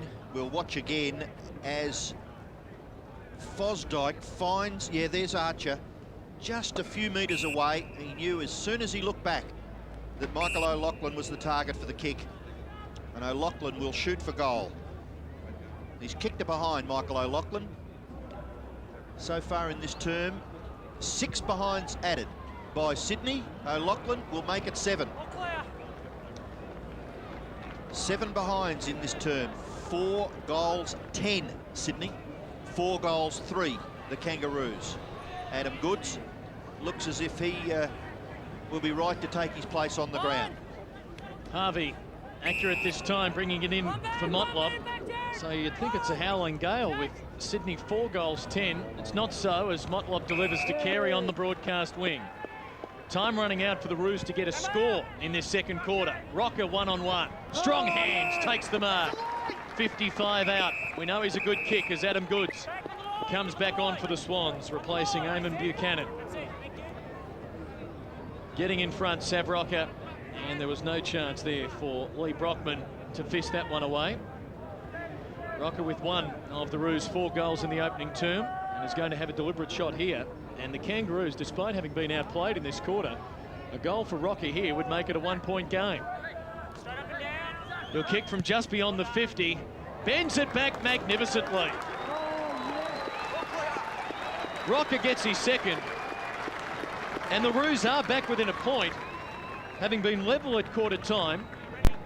outscored in terms of scoring shots 7-1 this quarter, but it's 5-3 to 4-10. Shows the importance, Robbo, of making sure the opportunities when they're presented that you actually convert, in regards to Sydney missing quite a lot of goals. But there's not too many players in the league going around at the moment that when they take a mark 50-55 can comfortably and consistently go back and put it through the middle like Sav Rocker. And one of the things that I've noticed there, Wayne, not much of an effort either. The beautiful contact onto the boot, and he read that. If there's any breeze at all down there, he read that quite nicely. And as Clinton has referred to, he slotted his second goal and brought the margin back to just 1 point. It's been basically all Sydney as far as scoring is concerned in this term. And all of a sudden, the Kangaroos get a goal, and it's at only 1 point the difference. It was Harris's kick that landed the ball at half forward. Carey, the tackler, he may create an opportunity. Robbins back to Pickett, still Pickett. He's allowed a bit of space to get the kick away, and he delivers it beautifully into the pocket. Harvey is marked about 30 metres out, but a tight angle. Great camera work there, right behind Brent Harvey, and that will give everyone the opportunity to see what is confronting Brent Harvey. Joe, I'm looking forward to watching his brother play. The word is that he's an exciting young player, much in the same mould as this boy. Harvey's kick is disappointing for Kangaroos fans. He's missed off to the right. So scores a level in the Wizard Loans Cup here at Manuka Oval. 4-10 to 5-4. And his brother Shane, who plays with the Bombers, made his debut yesterday against the Bulldogs at Colonial Stadium. Wonderful little dummy there by Pickett, finding Harvey in the pocket. So the match all square, in time on of the second term. Carey a chance here and takes it. He's a fraction too far out, but he goes short for Archer, who's likewise just a few metres too far. Beautiful vision, wonderful kick, and Sav Rocker can get his third, and the Roos can go to the main change in front. I think the King just gave Ricky Mott a little lesson there in experience and just holding your position here. The old hands once again, Robbo. Carey, Archer, Sav Rocker. Yes, well, they certainly come to the fore. You can't beat experience, and I think that's what the coaches are looking for, to give the younger blokes an opportunity at this level. The pressure's probably a little different than what they've been used to, the pace of the game, etc. But the older guys, the ones, watch this style. Watch this style. It's close. It's pretty good. Rocker gets his third, and the Kangaroos take the lead close to half-time. So a very impressive comeback from the Kangaroos. I know they're only down by 7 points, but nonetheless, Wayne, they were being thoroughly outplayed, and yet you look at the scoreboard, they're 6 points in front near half-time. Yeah, you're exactly right, Clinton. I just think that it highlights the fact against quality players and quality opposition, you've got to make the most of your opportunities. North, whilst they haven't been in the game this much for the quarter, they've certainly made the most of the opportunities, and as we see on the scoreboard, they're a goal in front. Well, the videos of the game are handed to you boys at the end of the match or the next day or something to study. Yes. And that you made mention of Ricky Mott. It'll be pointed out to him that he was out positioned in that main contest too easily. It's just yeah, exactly right, Robert. I think it's a tremendous learning experience, and he's going through a learning curve. You can't buy experience. It's something you have to go through, and hopefully, and I'm sure that he'll learn from that. Fosdyke kicks the ball in towards the forward pocket region. Nix couldn't take the mark. Well, Motlop did pretty well there, didn't he? Because we saw early in the game where, and I think he gets the recognition there from his teammates that he went back and just convinced the umpire that he was not interfering with the player going for the mark and has forced a boundary throw in. Left forward pocket for the Swans. Burton down to McCartney. Goods just applying the pressure on the forward line. Oh, that could have nearly been deemed as a throw there against Swan. He's back in after the football. Handball out. McCartney quickly onto his boot and forces a boundary throw in 50 metres from the Swans' goal. Jared Crouch, who just came off, motioning towards his stomach, looks like he's feeling a little bit sick too. So again, the Swans bench not looking too good. 40 plays 34. Sydney kicking 7 behinds in this term and quickly answering. The Kangaroos have kicked the last 2 goals. Goods doing the ruck work. Archer the tackler. Chance for Fosdyke. He's done very well for the Swans. The kick into the pocket bounces awkwardly. Harvey is there, so is Blakey. Handball out. Grant gets it out wide. Kick away by Motlop out towards the wing. Carey does the discipline thing from behind and forces a boundary throw in. Maxfield was pretty good. In the middle of the action too, Matthews decides to come in and just running past Carey. There was contact made. Two tough nuts, Carey and Matthews. Boundary throw in just forward of centre wing. Mott doing the ruck work for the Swans. Football going nowhere, and there is the siren. So it is half-time. The Wizard Home Loans Cup here at Manuka Oval in Canberra. The Kangaroos versus the Swans. And at half-time, it is a 6-point advantage to the Kangaroos. Sydney, after kicking 7 behinds in that second term, Kangaroos have kicked the last 2 goals of the term. The Kangaroos 6-4-40, leading Sydney 4-10-34. Sav Rocker, the main goal kicker for the Kangaroos, he's kicked 3. And Barry Hall, a good effort there from Barry Hall, he's kicked a couple. Andrew Dunkley off the ground early with what we think is a facial injury. Bad luck for the veteran Swan. And as I said, at half-time, Kangaroos by 6 points. Round 2 of the Wizard Home Loans Cup. Stay with us. Plenty more coming up at half-time here in Canberra.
On that one. That might be the right one.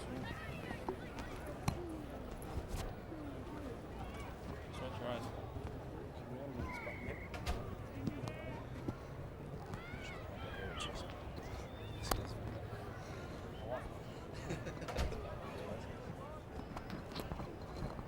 Cheekbones are an area, aren't they? Would go really red, really flushed. Huh? I've seen better looking makeup people, Marty. Hey. Sorry to say that to you, but... 1.5. Time, please, Liam. Just take a seat for us, man.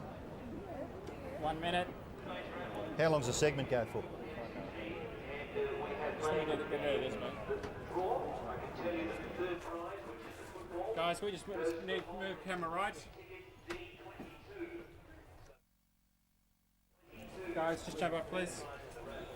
45 seconds. Oh, I've lost this now. Yeah, lost it. It's on the floor, I think. Sorry. 30 seconds. So just repeat scores and discuss with Wayne. Is that what we're doing? Marty? Yep. Repeat scores, half-time scores, maybe goal kickers or... Yep. And we'll have yeah, I some can hear Mel, yeah. 15. Can we just lift that bit of paper up so I can see that? Yeah, sort of fold up, yeah. Righto. 10 cents.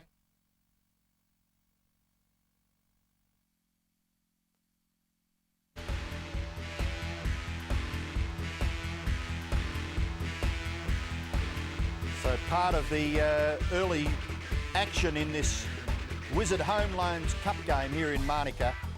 The Manuka Oval here in Canberra. That's Adam Simpson taking the mark for the Kangaroos. It's been a pretty tough encounter. There's been quite a few clashes, and I think it's impressed you, Wayne, the fact that the boys are going pretty hard at the football. But the disappointing feature from your point of view surely would be the Swans kicking 7 points, 7 behinds in that term. You're exactly right, Rob. I've got no doubt about that, and I think that would be one area that John Longmire would be most disappointed with. When you're presented with opportunities, especially against the side like North Melbourne, you must convert them. And as we saw in the latter part of that quarter there, North were able to get a couple of goals. They go in leading at half-time. Amazing game, this football, isn't it? Barry Hall has been pretty good. He's kicked a couple of goals. Limited opportunities, but he's done pretty well. He's been very good, as has this bloke on screen now, Wayne Carey. The old hand Carey.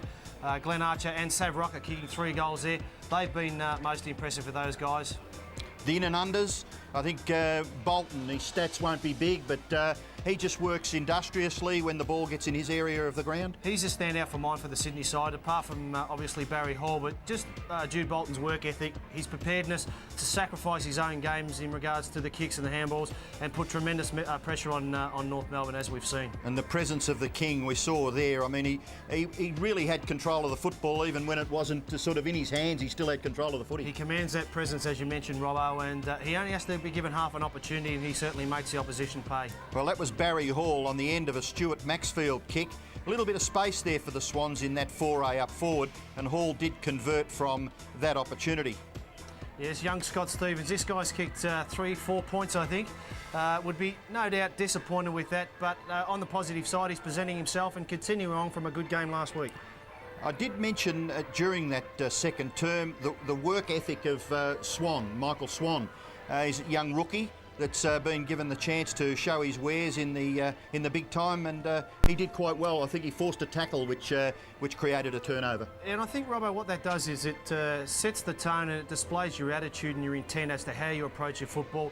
He obviously, as you said, is a rookie player, not in the same sort of calibre as what you would say a Michael O'Loughlin, Matthew Nicks, these type of players, but all you can ask from a senior player's point of view is if the young guys are given an opportunity, they work their backsides off, they make the effort, and as you saw, it resulted in a goal. He's a beautiful kick, isn't he? Severio Rocker, I think we see a lot of Anthony Rocker kicking the football just long distances, but that's a perfect technique.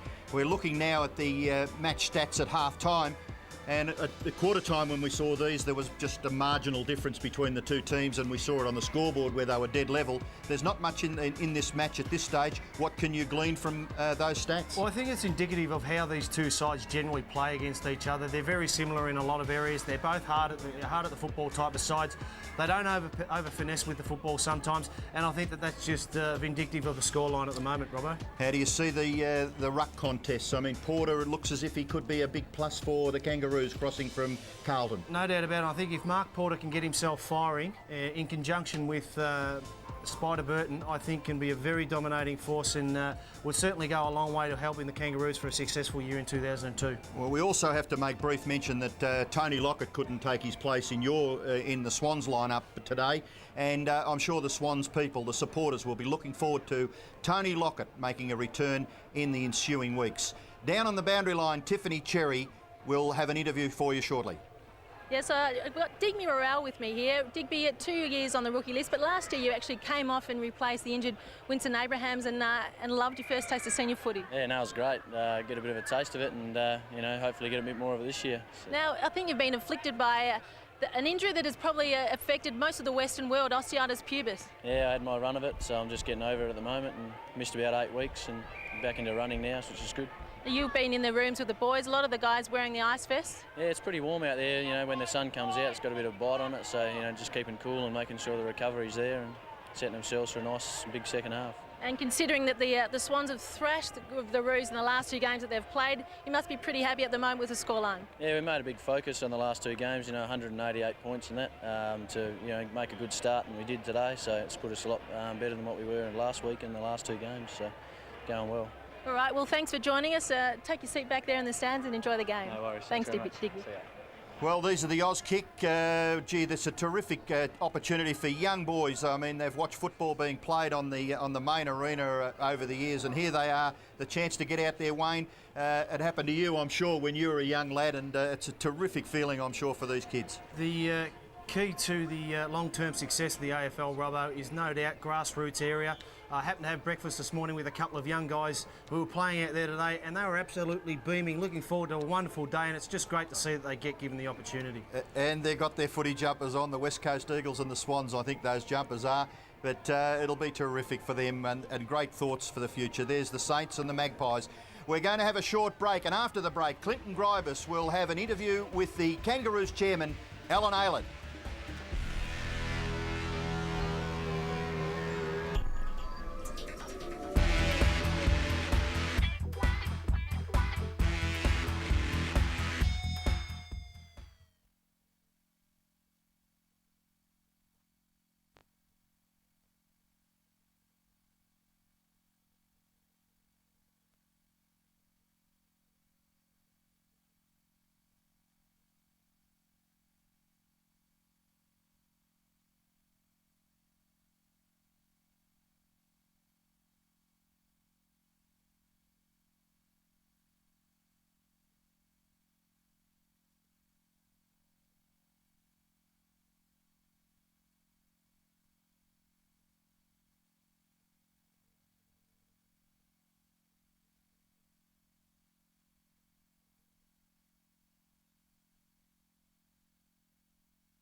check. On a single, coming out to a 2. Check 1, 2, 3, 4, 5, 6, 7, 8, 9, 10. And the super for the membership number for the Kangaroos. We do have a graphic for this one. Check, we do. Full screen or just bottom front? Okay. 1300, 36, 32, 31. It's like a telethon. Can I have that pen, please, mate? So.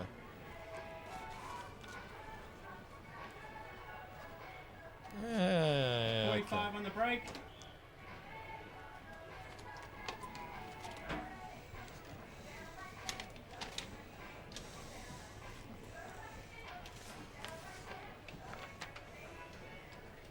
$30 seconds.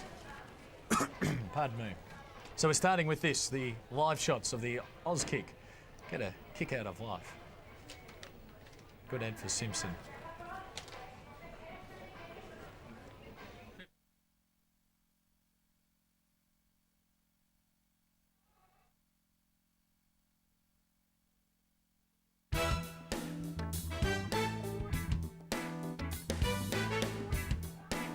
Maybe a future Severio Rocker or Barry Hall out in action in the Oz kick.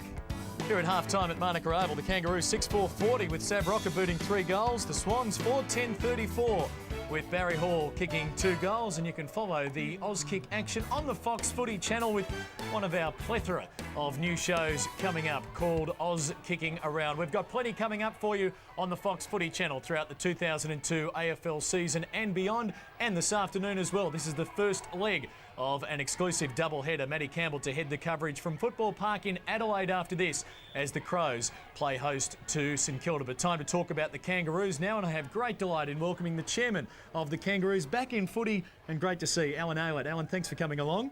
It's fine, Clinton, fine. Before we talk about the game, what inspired you to get back in harness in your role as the Kangaroos chief? Well, I've been a great follower, of course, of the Kangaroos since I retired from the VFL AFL position. I haven't been very far away. I've been on top of it all.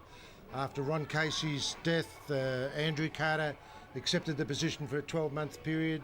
That time terminated last August, and then the club asked me would I take on the role, and that's exactly what I've done, and I'm very much enjoying it too. We read so much about the Kangaroos and perhaps the problems associated with it, the inability to get more new members as we have a look at the boys in the change rooms at half-time. How have you found the role? What's the current situation for the Kangaroos? Is there a guarantee for the people in Melbourne that the Kangaroos will be in their present form in 5 years' time? Oh, most certainly. The initiatives that we've taken over the last 3 or 4 months have certainly propped up the whole situation. I mean, most people know about our shift of our administrative headquarters to Colonial Stadium, the shift of our social club to Colonial Stadium. That all round gives us a tremendous amount of strength. We've concluded a couple of sponsorship deals which all adds to a very, very rosy picture. We're on top of it all. Don't let anyone worry about that. We're on top of it all, and the Kangaroos are not going to fade away. We've had our backs against the wall before, and we've come out of it very well to be one of the most successful teams of the last 25 years, and that's where we aim to stay. And what's the situation here in Canberra? Playing 3 home matches during the course of the home and away season? Yes, and we're contracted with there are a lot of players in the Canberra scene at the moment, players meaning parties. The Canberra government, the Australian football in Canberra, the AFL, loyal supporters and corporate sponsorship in Canberra, but more importantly we've got to be concerned with our loyal band of supporters in Melbourne and the North Melbourne Football Club itself, the Kangaroos. And when we play these games up here, we're looking at it very, very closely. We'll make some very, very considered judgments in the next 6 months or so, and that will determine the future of our position in Canberra. You're a very persuasive chairman. There's the number if you'd like to get on board and join the Kangaroos, 1300 36 32 31. The number. Alan, the best of luck for it, and good luck for the second half. We've got an entertaining match here. It's a great game, Clinton. The Roos making their way out onto the ground. The Swans are already out there. The second half coming up next for you. Live around Australia on the Fox Footy Channel. The Kangaroos leading by a goal, 6-4-40 to the Swans, 4-10-34. The second half action coming up next.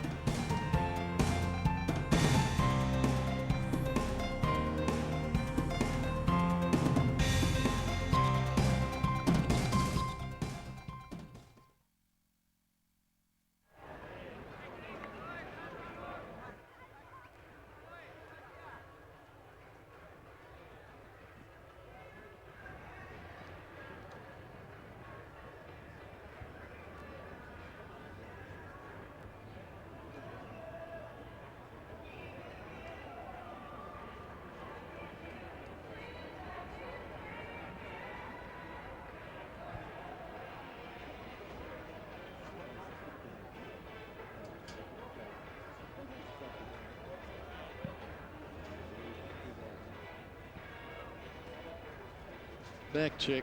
Oops, sorry. One.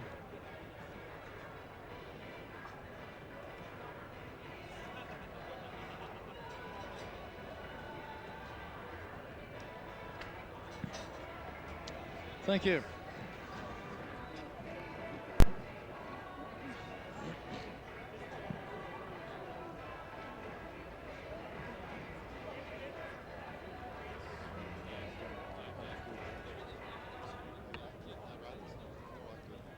Good. No. All right, good.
The Sydney Swans trailing by a goal at half-time to this team, the Kangaroos. 6-4-40 plays 4-10-34. A must-win game this for the Roos if they are to stay alive in the Wizard Home Loans Cup for season 2002, having lost to Hawthorn last week. A win today will take theirs and the Swans' record to 1 win and 1 loss ahead of the final round-robin matches next weekend. Clinton Grybas here with Ian Robertson and Wayne Schwass, and down on the boundary line for us this afternoon, Tiffany Cherry. Hi again, Tiff. Hi, Clinton. Yes, just to prove how hot it is actually sweltering down here. I have Melissa, Olivia and Jessica in the middle there. They're fairly hot and they've just been sucking in on the ice creams there. Yeah. How are you enjoying the game and the fantastic, settings here? Yeah, it's excellent. The crowd is a bit small, but the atmosphere's there. And you girls, this is not the first time that you've seen the Swans play this year. You actually saw them their practice match against Essendon. Yep, it was really good. Seeing Tony Lockett and Barry Hall together. Yep. All right, well, enjoy the game, enjoy the temperature and the sunshine, get a tan, and back to you, Clinton. Thanks, Tiff. Tiffany Cherry down there with some of the fans here in Canberra, and I think they were a shade disappointed with the crowd for the match against Collingwood, about 7,000 or 8,000. It's probably actually down on that number, Robbo, which I guess would make them pretty disappointed. Yeah, well, it's such a beautiful day, and I mean, the attraction is the best that the Kangaroos and the Swans can provide. There's a few players from both sides obviously missing, but gee, there's some tremendous talent on display. And if the organisers are a little disappointed, it's a bit of bad luck, because it's a terrific game of football. I mean, the boys are still probably trying to get rid of a few more cobwebs. It'll take a few more weeks. They're not ready for the real stuff for a couple more weeks, I guess. But there are some great players out there: Michael O'Loughlin, Wayne Carey, etc., Shannon Grant, and Stewie Maxfield, Barry Hall. Terrific football out there to be watched. Martin alongside of Barry Hall. Hall with 2 goals in the opening quarter. Sydney will have to come from behind, albeit by only 6 points. Umpire Roseberry to get us underway. Porter and Mott are the respective ruckmans, and it's Mott who won it down, but Corey Jones, who started the match in a blaze of glory, sharks it, goes towards Rocket and Carey. Crummers required, there are none there for the Roos. The Swans to sweep it out. Paul Williams, the best and fairest last year, with, I venture to say, his opening touch, indeed it is, his opening touch of the afternoon. The boundary throw-in on the outer wing. Good to see Paul Williams back. He's had a delayed pre-season, similar to Paul Kelly's, and would be a touch nervous, but looking forward to getting back involved in the match. Simpson in from the side to take it for the Kangaroos. Sinclair claimed as he got his kick away. O'Loughlin, well, he was unlucky in the second quarter, took a mark which was touched off the boot. There he takes the mark and hadn't travelled the newly required 15 metres. So umpire Rosebery will toss it in the air. The Roos by a goal. O'Loughlin, does he keep it in? He does. Now, will that break things open? Harvey running it down for the Kangaroos. Nick's alongside. And, whoa, as Brent Harvey disappears, the gentleman loses his drink, and there's a bit of a push and a shove. And umpire Rosebery finding a free kick out of it. Brent, take your kick. Take your kick. As Brent Harvey exited the arena in a hurry. Well, that was interesting. Let's have another look. Well, I guess that's obviously declared as, you know, unduly rough play. But you've seen a lot of worse things happen in football than that, haven't you? And no free kick paid. But anyway, the umpires decided to award a kick to Harvey, and he kicks the ball to centre wing. Sinclair throws it onto his left boot, kicks into a vacant area at half forward for the Kangaroos. Gathered quite nicely back there by Barry. His hand pass is picked up there by Bolton. Bolton, who we made mention of in the first half, is working industriously when not necessarily in possession of the ball. And Jones on that occasion, little hand pass. Carey, left foot kick to the goal front. Gathered back there by Kennelly. Now the Swans will get clear, will they? Or a little bit fortunate. Goods able to gather. Then Matthews, a little kick. Goods was still in the action, and he was able to get on the end of that little kick by Matthews. Goods kicks the ball to half forward. No mark taken, so the spillage gathered by Barry Hall gets back onto the right and then goes short. That hasn't gone the required distance. McPherson off the left, kicks across the half forward line. Porter in front, couldn't take the mark. I tell you what, Adam Goods has done a pretty good job here. He got his left foot to the ball, into the pocket. Matthew Nix tackled by Big Mick. Now Motlop back there. They're still going to get a goal, are they, the Swans? No, they're not. And they've kicked their 8th behind in a row. 4 goals 11 after at half-time being, a quarter time rather, being 4 goals 3. They cannot find a goal. The Sydney Swans, 4-11 to 6-4 margin, 5 points in favour of the Kangaroos. Harvey to bring it back into play. Target is Porter, has several to beat, can't do so. Shannon Grant doing the roving up towards Archer and O'Loughlin, and the boundary line will win out for a throw-in on that outer wing. At times you can tell it's still a pre-season game up forward there for the Swans. Clinton, exactly. I just think that probably highlighted more so by the fact that Adam Goods found himself in space. It's quite an accomplished left foot kick for goal, but tried to do a little bit too much, and as we saw, turnover. Porter winning it down. Sinclair shoveling it on to Jones. Now Archer claimed a couple of times, brought down, good tackle, ball held to him, according to umpire Rosebery. How do you see that? I thought maybe Archer, when he first gathered the ball, had an opportunity. Probably a biased comment here, Robbo, but I thought it was ball and all. Yeah. There's the fan. Well, I think that really does give you an indication. It is quite warm here in Canberra this afternoon, and down on the boundary line, the players on the interchange bench getting some relief from those big fans. And the spectators, when they're not being jumped at by Brent Harvey, enjoying a refreshing ale. Just on that, Robbo, talking about the tackle with Glenn Archer, the new rule that's come in is if the ruckman grabs it out of the ruck, and they've deemed that as an opportunity to get rid of the ball. He's tackled, it's holding the ball, so that's very similar, I think. Something similar, yep. Now from this pack, Porter getting the kick out. Fosdyke the spoil from Makepeace. Now Pickett. Catch this, he says.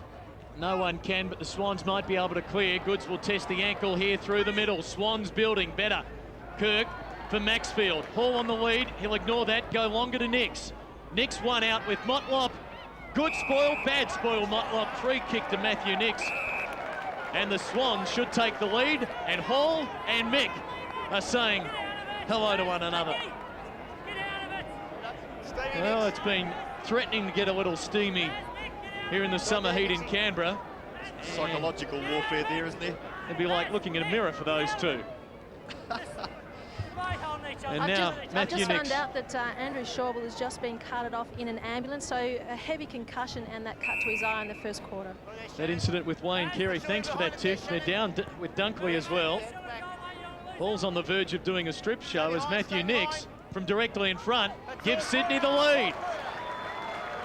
Well, this could be a very entertaining afternoon for the crowd.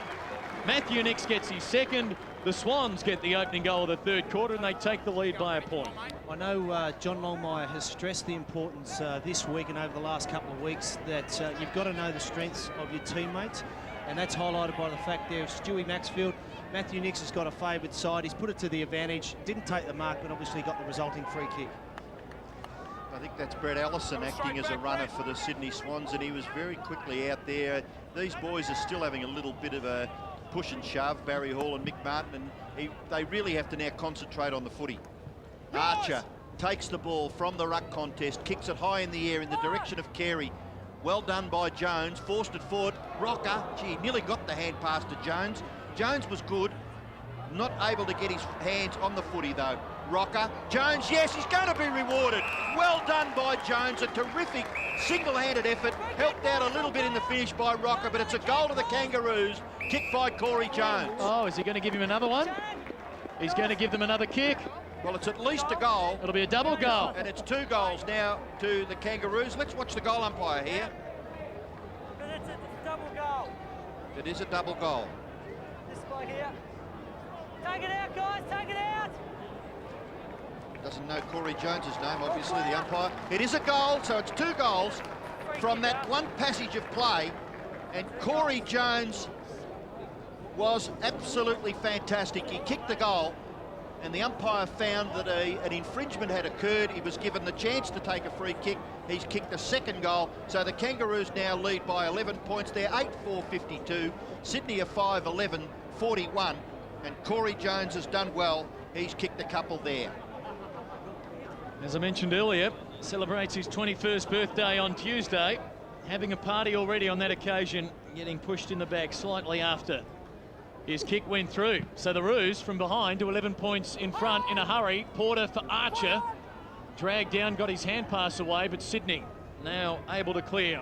Leo Barry forcing it out wide. Fosdyke played well. Nicks on the lead. Motlop in front. Nicks used his body well. Doesn't decide to go for goal, unselfishly for Goods, who can't trap it on the half volley. Has time to steady, has support. Don't tell me they're going to muck it up. McPherson from 45. High ball to the goal square. Hall working, couldn't bring it down. Blakey clears only as far as Goods, and he'll take the set shot from 30 metres out. Go back to the defensive kick, which there was a slight tackle there that forced that. He had to get rid of the ball, he had to kick it, and he was forced to kick it to the opponent. Yeah, exactly right, Rob. I just would really like to see Adam Goods, rather than try to be too fancy with the ball, just keep it nice and simple at the moment. When he gets an opportunity, just do the first thing that comes to mind.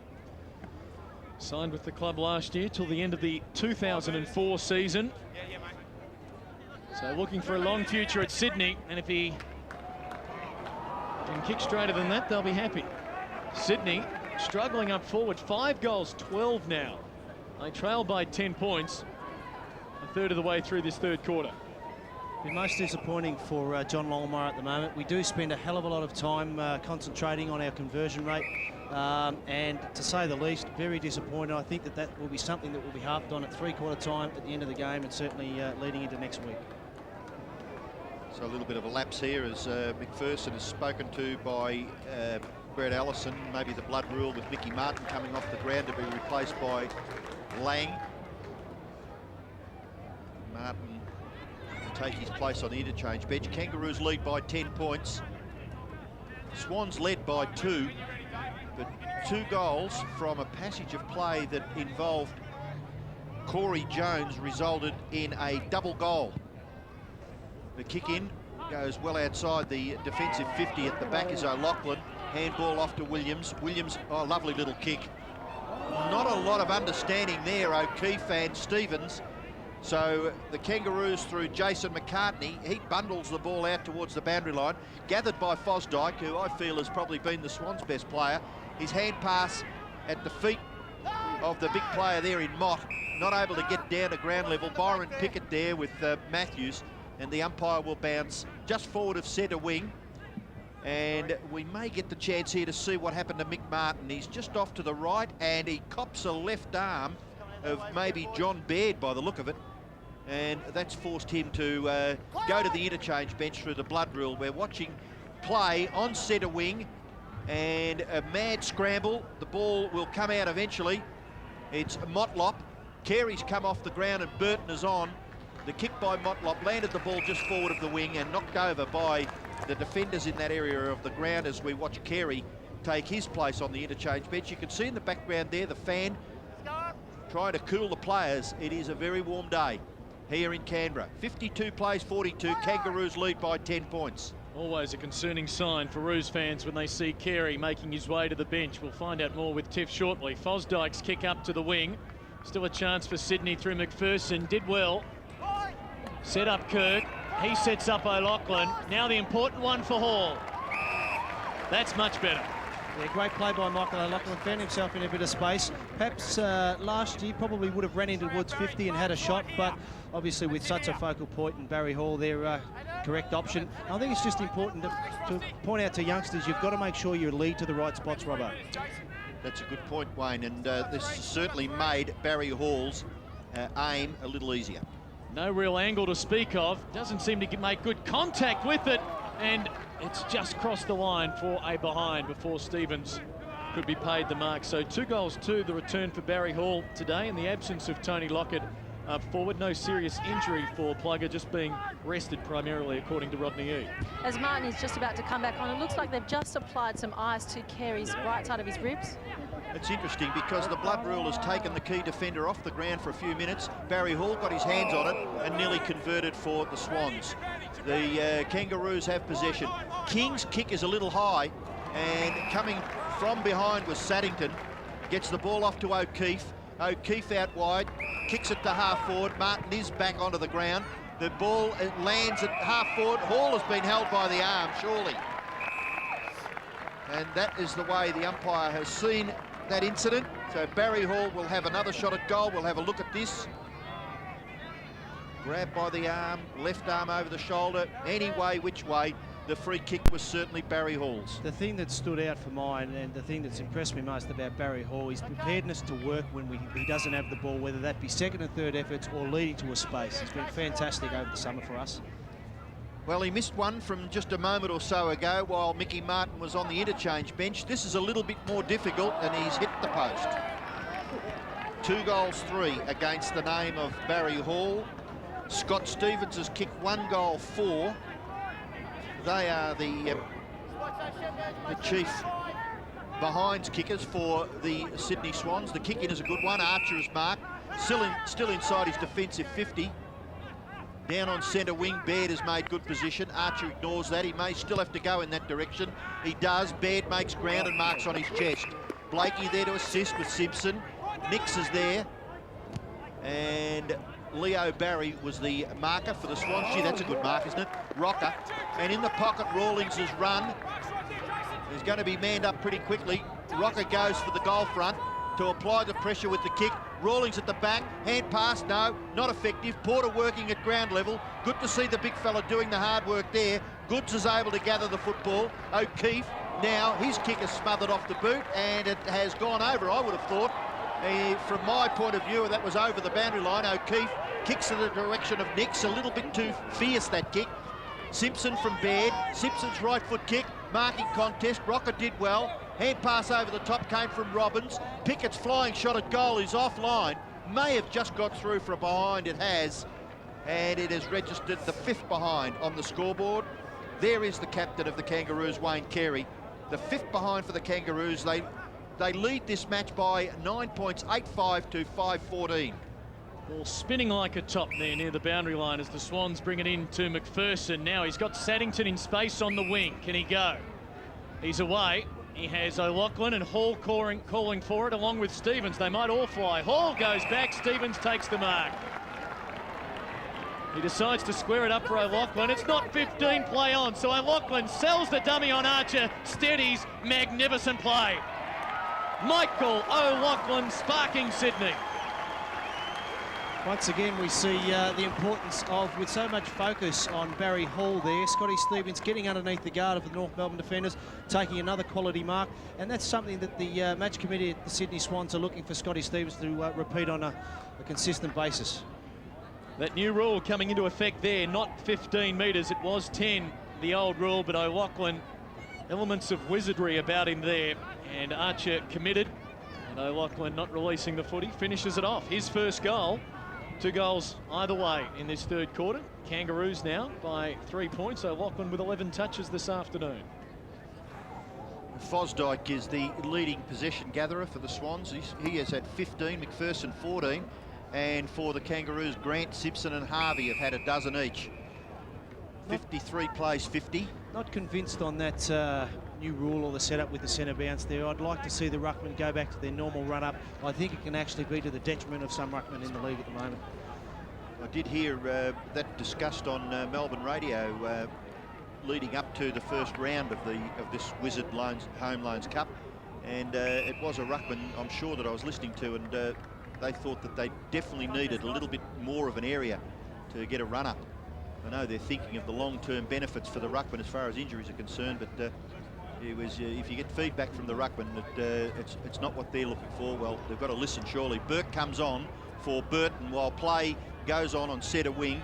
Matthews to Goods. Goods has had quite a few touches in the early part of this third term. Kick comes forward, no mark to McCartney. Tried to punch the ball clear.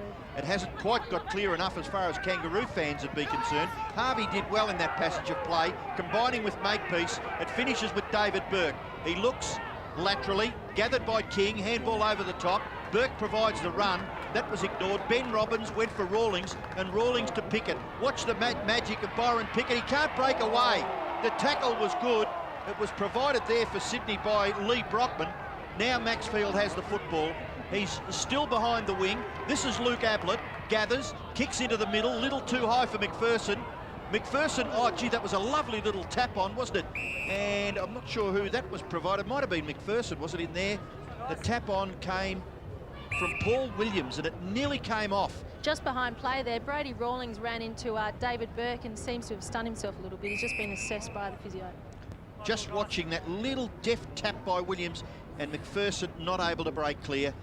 And that could have been a terrific passage of play for the Swans, albeit now we have another blood rule. So a momentary lapse here, whereas Rawlings will be forced to find his way to the interchange bench, and Adam Simpson will come onto the ground. 8-5 to 6-14. Poor kicking by the Swans is costing them. They trail by 3 points. That period of 30 or 40 seconds of play there, whilst there was a few mistakes made by both sides, tremendous commitment displayed by everyone involved. Free kick out of the ruck contest, going against Goods, and in the face. According to umpire Roseberry, you hear clearly, Porter will take it for the Roos. Goes in the direction of Rocker with 2 to beat. Didn't get the second grab. Roving as Teague, standing start, fires, and that's pretty impressive. David Teague, who played 10 games in his rookie year last year, with his first kick of the afternoon, brings up full points, and the Kangaroos extend their lead to 9 points. Skillfully done, wasn't it, by David Teague? We just watched the replay of it. Just highlights the importance of players when there's a contest in the forward line, getting front and square to the play, giving yourself an advantage of going either left or right or straight ahead. So 9-5 to 6-14, 20 scoring shots to 14, but it's the Roos who boast a 9-point lead. Nick Fosdyke on the phone to interim coach John Longmire. Back in the centre, can the Roos break clear? Shannon Grant with a high one towards Jones, playing in front. Couldn't bring it down. Robbins leaves it for Simpson. Can they get 2 in a minute? They will. And they're overrunning the Swans here in the third term. Adam Simpson now with his opening goal. And all of a sudden, the Roos are out to a 15-point lead. And without repeating myself, unfortunately, once again, highlights the fact that North Melbourne players such as Adam Simpson making the effort there to get front and square. Unfortunately, Sydney Swans defenders and midfielders aren't pushing back, not running to the right spots, which results in another North Melbourne goal. Kangaroo skipper Wayne Carey still looking a little bit ginger. He just tried to stretch out the right side of his ribs then, but took his seat back on the bench. Well, amazingly, the Swans have had 6 scoring shots in this term to 5. The Kangaroos have kicked 4 goals, 1, and the Swans continue with their inaccuracy. They've kicked 2 goals, 4. Ducked your head. Gee, that was a terrific explanation. Very obvious to the viewer that the umpire getting right on with it and making the player earn the kick or the possession. Maxfield's hand pass was a little tardy. Chance for McPherson. He received in the first instance from Kennelly. Kennelly got it back, but the umpire had blown the whistle, and the free kick will go to McPherson. Swans need to tighten up a little bit. The Kangaroos have been able to get it out far too easy out of centre square the last couple of bounces. The kick in the direction of Hall, he had 2 or 3 opponents, so that must mean surely that there are players at ground level, and that was quite evident because the Swans retained possession at right half forward, and then the little kick has found Kennelly, and he's about 50 metres out directly in front, so he has the chance to get Sydney's 7th goal. 6:14, 50 Sydney, and they trail the Kangaroos by 15 points. The Kangaroos are 10-5, 65. Sav Rocker has kicked 3 goals for the Kangaroos, a couple in one passage of play to Corey Jones, where he got a double goal. And the chief goal kickers for Sydney have been Matthew Nix and Barry Hall with 2 apiece. Kennelly kicks and doesn't quite get the distance. It's still on the goal line. That might be a goal anyway, is it? What a great effort to get his boot to the ball. It's a goal for the Swans, kicked by Stevens, is it? That's correct, yes. Stayed in the contest there. A couple of North Melbourne players up for the ball, and unfortunately probably had the intention of trying to spoil the ball through for a behind, but a couple of guys up. Scotty Stevens staying down on the ground and converted truly. He's an opportunist, isn't he? He could have kicked at least 3, maybe 4 goals already. He's kicked 2 goals for Scott Stevens, as we see from the camera down there at ground level. O'Keefe preparing to come back onto the play, onto the ground, at the expense of McPherson. So the margin back to 9 points now. Continuous lead for the Kangaroos. And the Swans might get the clearance here. Kirk Williams going too fast, went without it. Sinclair heading towards space with that kick. Bolton will get there first. Cleverly knocks it on 20 metres, follows it up. Collision course! Oh, bang, down goes Teague. And ball's over the boundary line for a throw-in. Credit Teague getting up straight away. That would have hurt. Well, Wayne, what did you think of that? Oh, you've got to love that stuff. 2 young fellas not taking a backward step. And to his credit, he got up and he's back into the play. Well, another look at it there. But well done to the young 20-year-old, formerly out of the Murray Bushrangers, David Teague, getting up. Ball on the wing and now out of play for a boundary throw-in. Just watching him closely, he was shaken, that boy. He showed a lot of courage to go out there. The doctor or one of the medical staff are out there quickly to him, and he looked like the fighter that had been knocked out. Yeah, he didn't want to show that he was hurting, but he was thinking... The legs were a bit rubbery, weren't they? Absolutely. Now, Sydney Matthews, good pressure by Jones, forces another boundary throw-in. We're deep into this 3rd quarter. For the 2nd term in a row, had the Swans kicked straight, they could have kicked away to a handy break. Bolton perhaps feeling it as well. He was the man who applied the bump on Teague, and he's coming off the ground. Bolton is actually having a little bit of trouble. He's just coughed up blood then, having trouble breathing. They're taking him into the changing rooms to have another look at him. Now Rocker, as we see Bolton disappear. He kicked 3 goals in the first half, did Sav. He's got a vacant goal square. Lang just filling back. Burke providing a lead on screen. But Rocker, sensing that 55 metres might be his range. Let's have a look at the big man. With the release, distance no problems, accuracy in doubt. Pushes it to the right-hand side, the margin 10 points. Severio Rocker there gives the ball an almighty thump. Actually could possibly, judging by that, Robbo, could follow Darren Bennett's pathway down the NFL later on in his career. Fair tip. There's a few bucks over there to be got too, I guess, but he just didn't quite hit that kick, did he? You know, it didn't flow through the air or float through the air in the way he would have desired. There's a beautiful kick in and a good mark taken by Saddington. He's at right half back, Jason Saddington. What do we look for from Jason Saddington, Wayne? I mean, he's played enough football now where he's got to be classified really as one of the more senior players, I guess. Yeah, Robbo, they're looking for Jason to step it up a bit this year and really consolidate himself at centre-half back for the club. The umpires found a free kick here. Too high was the call. Now, David King, I think it is, that has been awarded the free kick. He's having a tussle there with Paul Williams.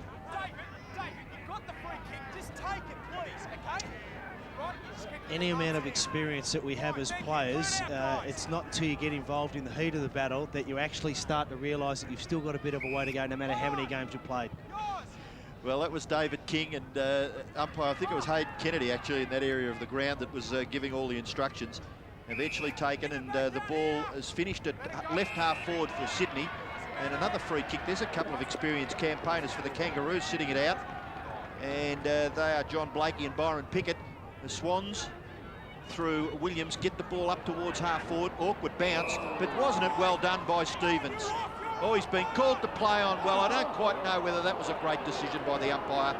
But anyway, they will get the ball back, the Swans. Now, that kick came from little Harris, and eventually the Swans have kicked it forward.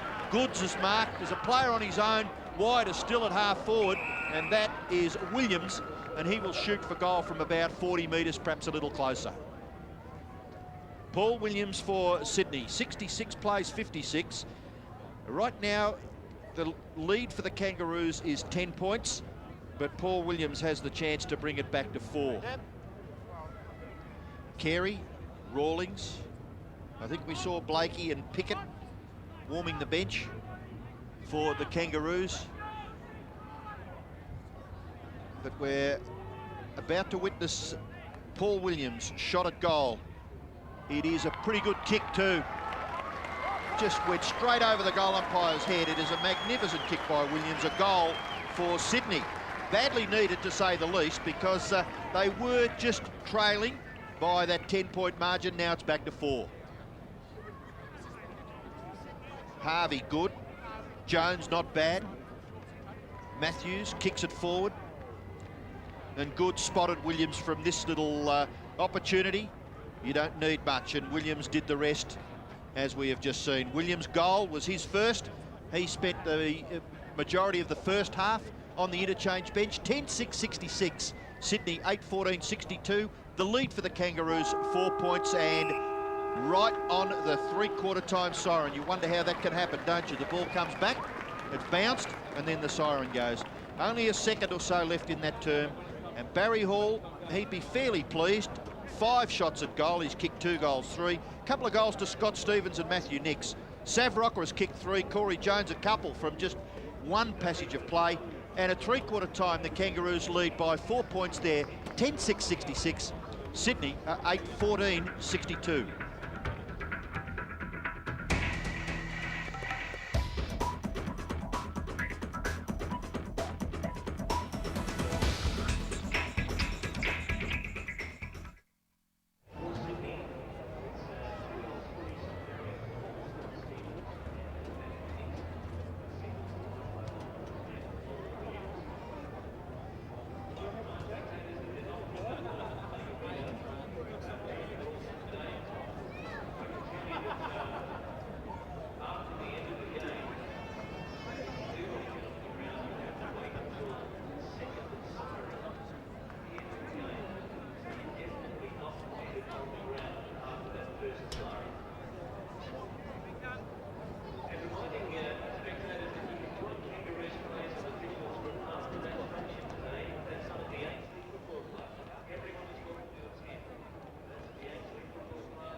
Should be up here, you've got a great voice for it.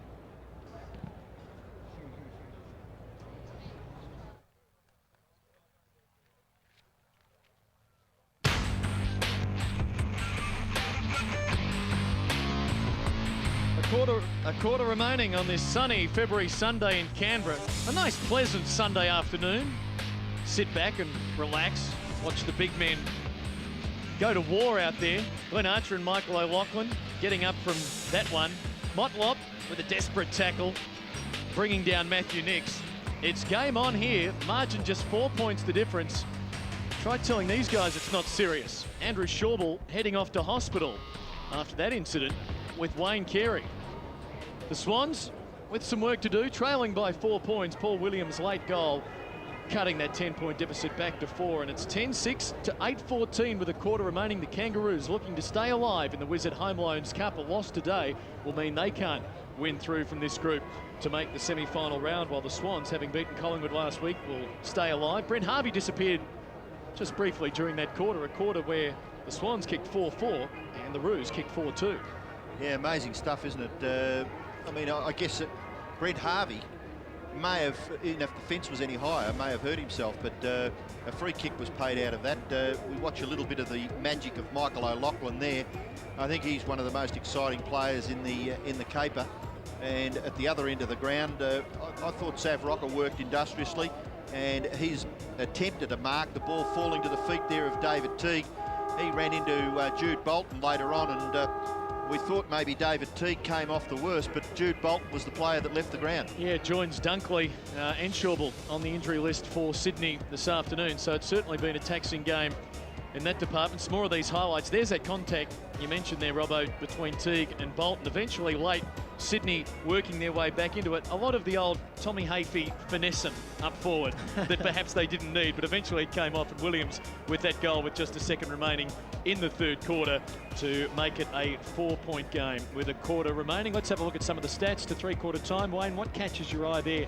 I guess looking down the page again, it's still pretty even. Yeah, very much reflective of both sides there. I think the thing that really stands out as we look at the scoreboard is the amount of opportunities that Sydney forward line have been able to produce, unfortunately haven't been able to convert, and as we've seen, it's been basically the way the game's gone most of the day, is that North Melbourne have had limited opportunities and have kicked truly. Centre breaks 9-6, and I think that is a telling factor, especially for North Melbourne. As I said, if Burton and Mark Porter can get themselves going this year, could be a very formidable ruck combination for most sides. Let's head on down to Tiff. She has former Hawk great, current Swans assistant Steve Malaxos. Thanks, Clinton. Steve, lucky you've got 6 on the interchange bench. You've had fairly decimated. Yes, definitely. We've got 4 guys. Probably won't be able to come back on. It's hard enough rotating with the heat, and then when you're down to 2 in the last quarter, it's pretty tough, but this is what the boys trained for, and they're looking forward to it. And Jude Bolton, we just saw him coughing up blood before. Is he okay? He said he's okay. We're just waiting to get a medical report. And Andrew Shawble's taken off to hospital? Yeah, he was. He's got a bit of a split eyelid, and it's potentially serious. So he's just gone to hospital to get it stitched up and looked at. All right, well, it's a close game. We better let you get up there in the coach's box. Thanks a lot. Thanks for that, Bye. Steve. Tiffany Cherry with Steve Malaxos. Wayne Carey coming back to the bench alongside of coach Denis Pagan, the King with 1 first quarter goal, his return this afternoon. Don't forget, immediately following this match to Football Park in Adelaide, the Fox Footy Channel exclusive doubleheader on this Sunday afternoon. Adelaide at home to St Kilda, 2 round 1 winners in the Wizard Home Loans Cup. But it's going to be a very interesting final term, Wayne, to unfold here. Yes, it's a little bit of a worry in regards to the amount of players that Sydney have on the bench as a result of injury. Hopefully they're not too serious. Andrew Shawble sounds like the most serious one. But just on that, I'd like to say that you'd be mistaken, Robbo, if you thought this was just a normal Wizard Cup game, which it is. You could actually fool yourself and think it's a proper home and away game. That the intent, the passion, the commitment that all players from both sides have shown today. Do you sometimes feel if you go half-hearted, there's a better chance of being maybe running into more trouble? I actually am a very strong believer. If you don't go properly flat out at this type of level of football, you can come off, no doubt about it, second best. Final quarter, Swans trailing by 4 points, heading to the right of screen for this final term. Ricky Mott against Matthew Spider Burton in the ruck to get things underway. And as we have had often this afternoon, a second bounce to unfold. Neither team getting a clear breakaway early. How about prize money? Is that ever mentioned at the player level? No, it's really got no bearing on how you're going, Robbo. As we see Paul Williams deliver it into the forward line. Ball in front of Martin, didn't get the free. Scott Stevens, handball to a voice. The voice was provided by Nix. The bounce eluded him, but he applied a pretty good tackle on Shannon Motlop to force another throw-up. It's probably more to the point, Robbo, getting yourself into some good touch, some good form, and trying to work as a cohesive unit and playing well. And as I said, getting into the first game of the season with a fair amount of confidence. I thought Stevens did well there. At least he handballed to a space, didn't he? And someone could have nearly run onto it. He's been good all day, and I think another chap that many North Melbourne people, myself included, as a former player, would love to see out there for the Kangaroos, number 10, Anthony Stevens, who I'd like to say wouldn't be too far away. I know, he's one of the best in and unders you've ever seen, I think, Anthony Stevens. Hall to contest again against Burton. Wins it down well, needs support from Williams. Caught by Martin, scrambles his kick to the pocket. And a boundary throw-in. Sydney attacking early in this final term. Watching on from the bench. Only a couple of players fit to come back on. Ty Kennelly there, and on the other side, Lang and Porter, a couple of the Roos watching on. Now Martin, can he clear? Hall with the tackle. This is Williams breaking through. Good tackle provided by Harvey. Goes unrewarded. Another bounce, Swans deep in attack. Now, I wonder Brent Harvey is looking quizzingly at the umpire, because he brought the player down from behind fairly. And watch this. I mean, the chase was good, the tackle was good, dispossessed. Why isn't he rewarded with a free kick? I agree wholeheartedly, Robbo. He had the opportunity when he beat Shannon Motlop. Should have been rewarded, Brent Harvey. That's Stevens again, isn't it? Stevens trying to create something out of nothing now with 2 goals, 5. Scott Stevens kicked 4 goals against Collingwood last week. Was twice named an emergency last year, and just on what we've seen over the last 2 matches, I think he's going to be playing this year. I think you, with Barry Hall and Tony Lockett, you got one in earlier, Clinton, when you mentioned Tony Hall. Scott Stevens could be a Tony Hall for the Swans, with your 2 or 3 key forwards that the opposition have got to watch: O'Loughlin, Lockett, and Barry Hall. In comes Scott Stevens to take the 4th defender. He could be much the similar type that Tony Hall was in those great Hawthorn sides of the past. Jude Bolton looks okay. He's just run down the race and sitting on the bench, so I'd say that probably expect him to come on perhaps a little bit later. Rocker. Gee, this is a pretty good kick. A magnificent kick by Sav Rocker. He's kicked 4. 4 goals to the big key forward for the Kangaroos. And when players have been struggling all day to kick from much easier positions on the ground, Sav Rocker has dobbed one from about 40 metres. We'll watch again as Brent Harvey does all the work around midfield.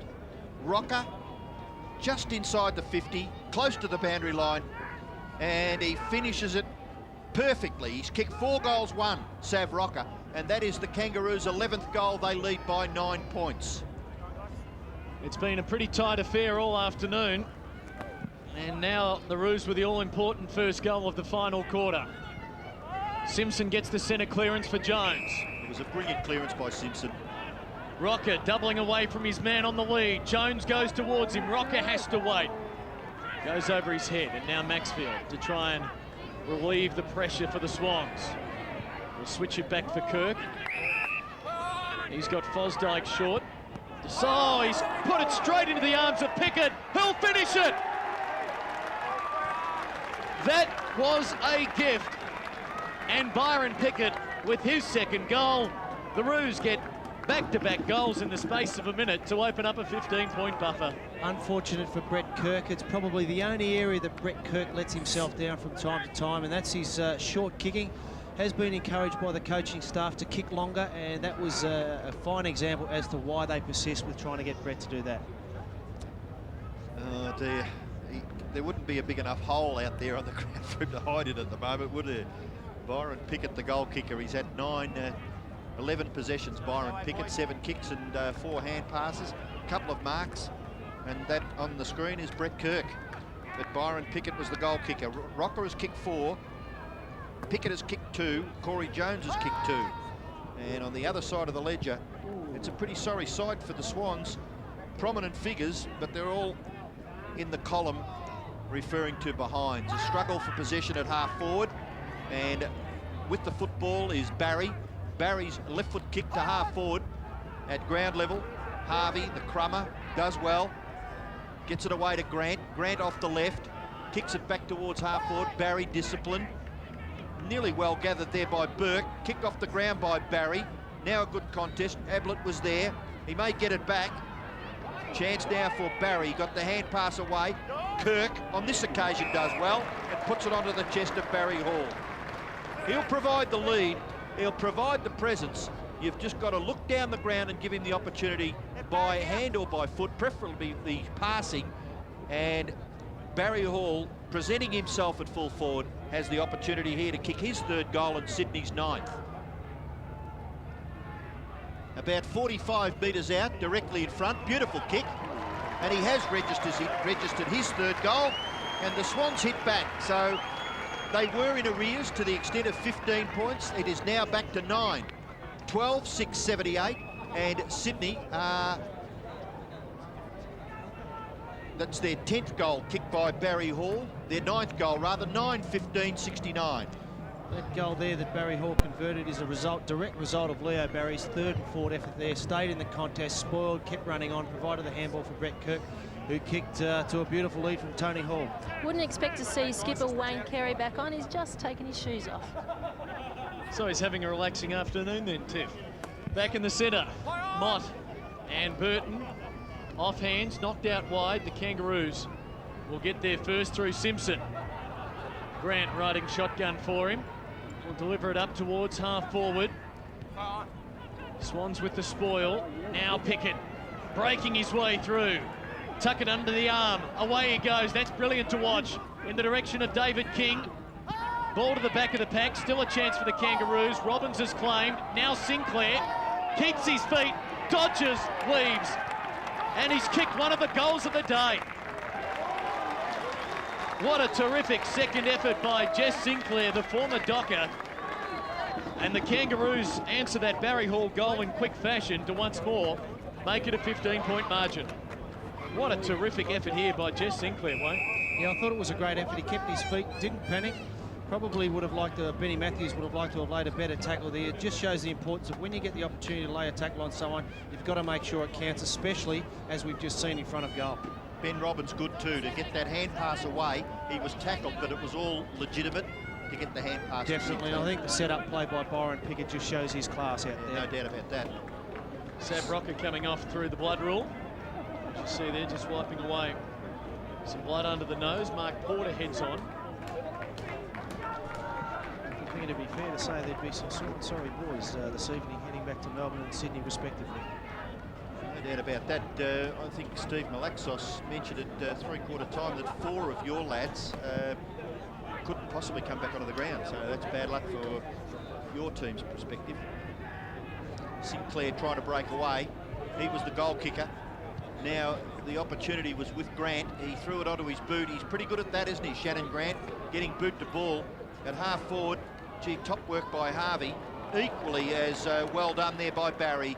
He spun out of trouble and then delivered the ball to centre wing. Kirk, let's have a look at this short kick. It's pretty good. Player on his own at half forward is McPherson. McPherson in towards the centre half forward position. Williams from directly in front.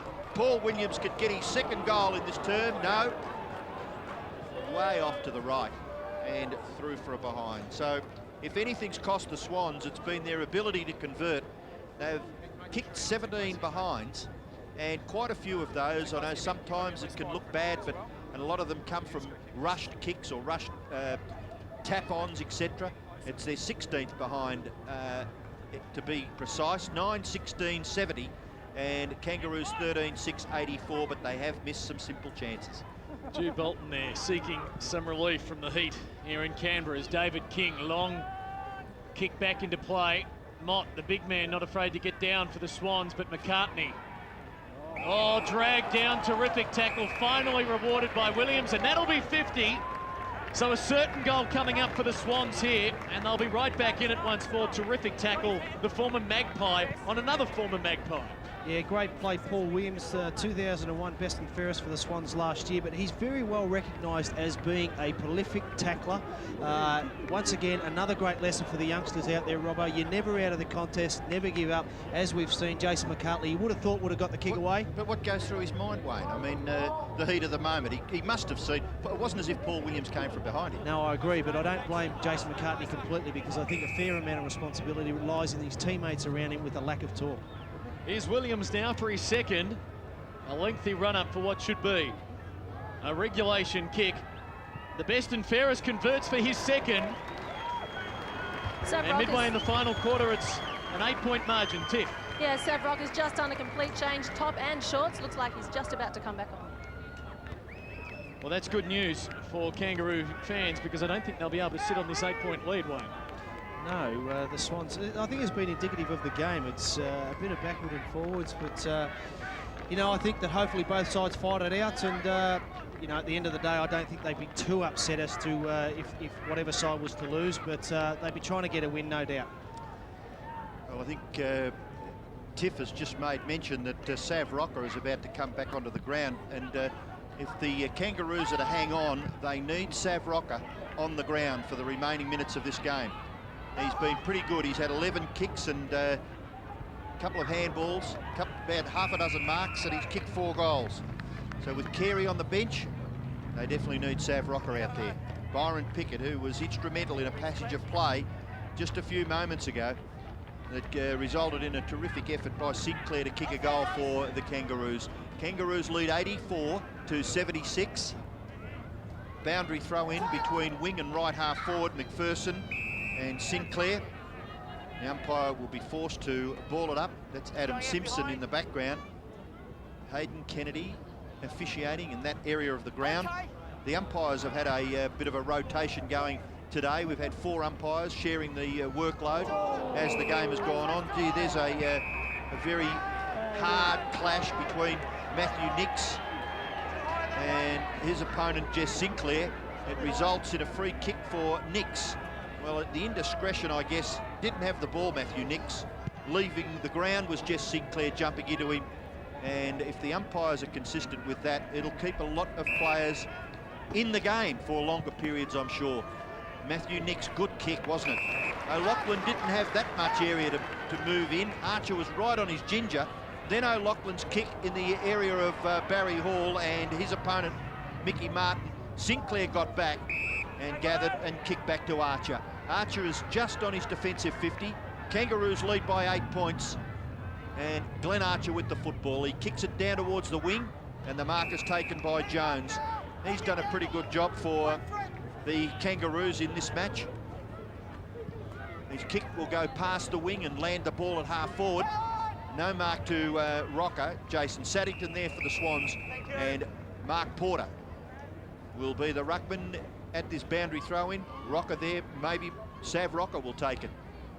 No, he's leaping back towards the full forward area. So with just a few minutes left, 84-76, 8 points is the margin in favour of the Kangaroos.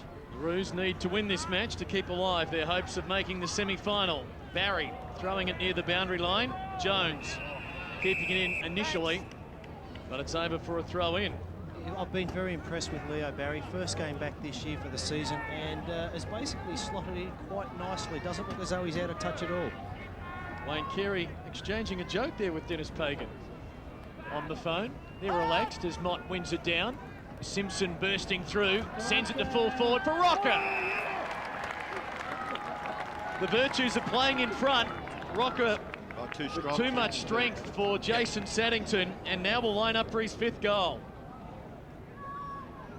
Simpson it was, breaking clear. No one there putting the tackle on, and Rocker just used his backside to perfection to hold off the young 22-year-old Saddington, and now for his 5th goal from as good as directly in front. Probably Jason would be better suited playing against Sav rather than trying to body him. He's give himself a little bit of distance so that he can either come over the top, come in front, rather than try and out-body him. As we just saw, Sav too big, too strong.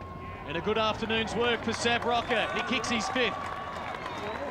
And the Roos are back out by 14 points as we approach time on in this final quarter. There was a lot of discussion about Sav Rocker, his career basically resurrected by the Kangaroos, giving him a chance after Collingwood had, well, basically said to him that he could look elsewhere. And then there was some talk that he was going to leave, and gee whiz, you couldn't afford to lose a player of this quality, surely. No, and I think initially when he got traded to North Melbourne, there could have been some concern with Wayne Carey and Savs sharing that forward line. But I think, as we've seen today and we've seen throughout last year, it works quite well. And I think it takes a lot of pressure off Wayne kicking bags of 4 and 5 each week.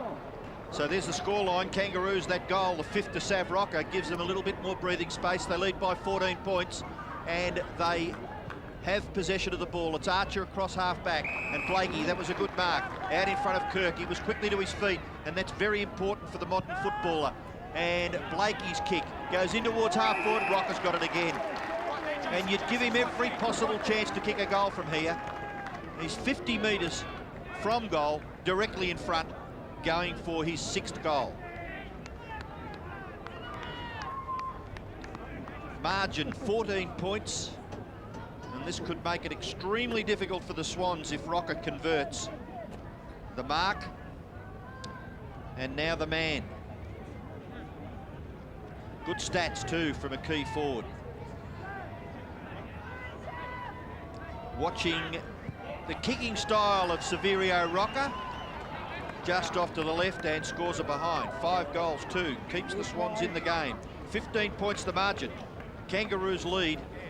Buchanan getting ready to come onto the ground, as it might be, is it Paul Williams with the football?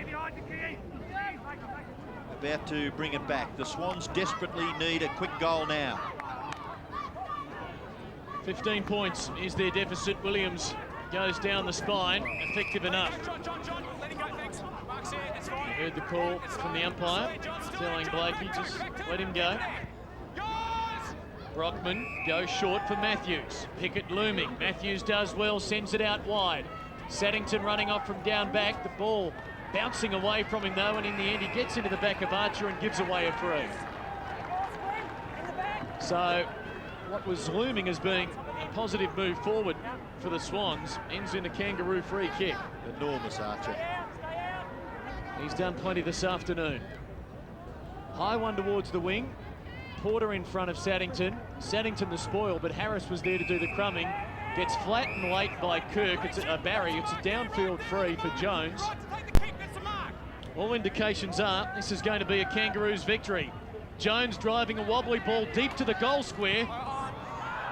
Goes back across the face, or did it go through? It went through for a goal. Remarkable.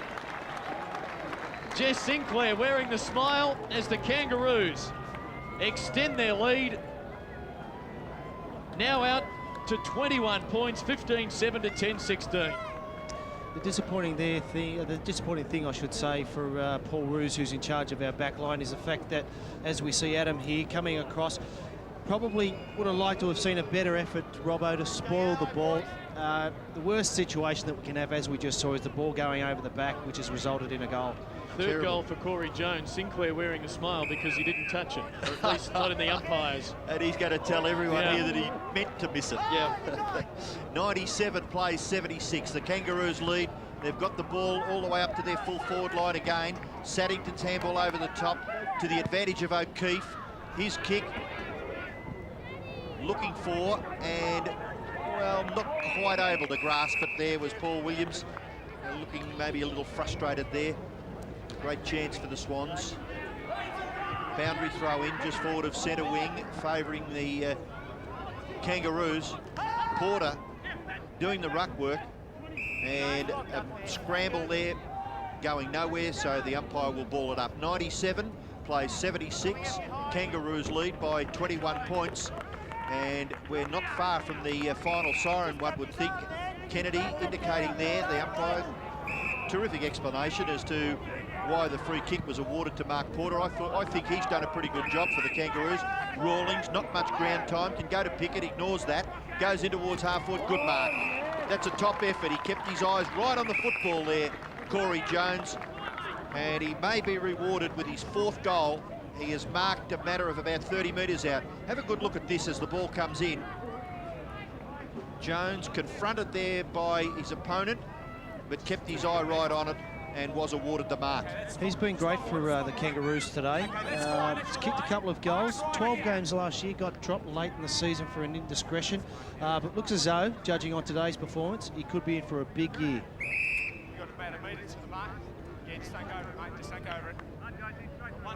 That's the umpire just explaining to the player on the mark exactly what's going on.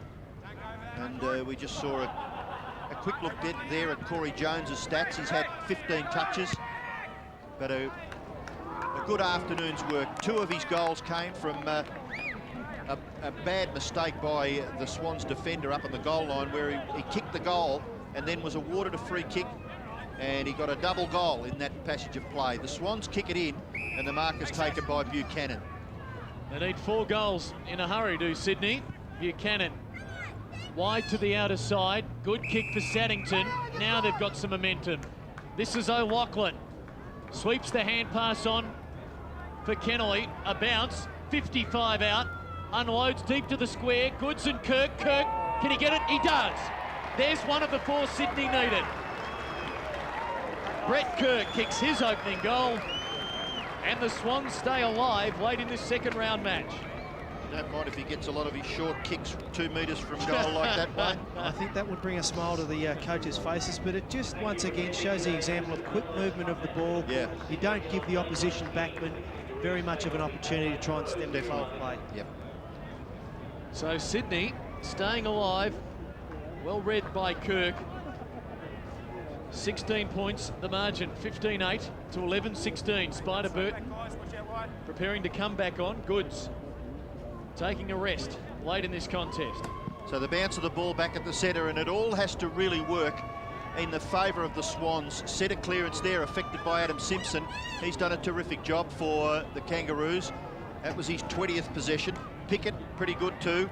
Back to Grant, he looks, assesses, then delivers beautifully. Gee, I really like the look of this young fellow, Harris. He had a bit of a taste of it early last year, and now in his second year, they'd be looking for this young fella to step up. The kick, oh, Rocker couldn't take the mark, and the ball hits the ground. And what's happened there? Gee, it's like as if what's actually happened? There's confusion there between the two umpires, I'm sure, because the mark must have been taken by Fosdyke, and the umpire in that area of play did not award it. But there was obviously a little bit of confusion there. The kick went out wide, and it's a mark where? On the wing now, paid to Shannon Grant. So umpires, just a little bit of confusion there between the umpires in that area of the ground, but the ball is with Grant. 98 plays 82, hasn't gone 15. O'Loughlin gathers, kicks down towards half forward, Hall from behind. Martin held his ground pretty well, didn't he? All strong at the football. That's an opportunity there for Nix, but equally as strong was Motlop. Stood up grandly and then kicked it across the... Oh, that's good fortune. And did it go 15? Well, the umpire thought it did, and the mark was taken by McCartney, fortunately for the Kangaroos.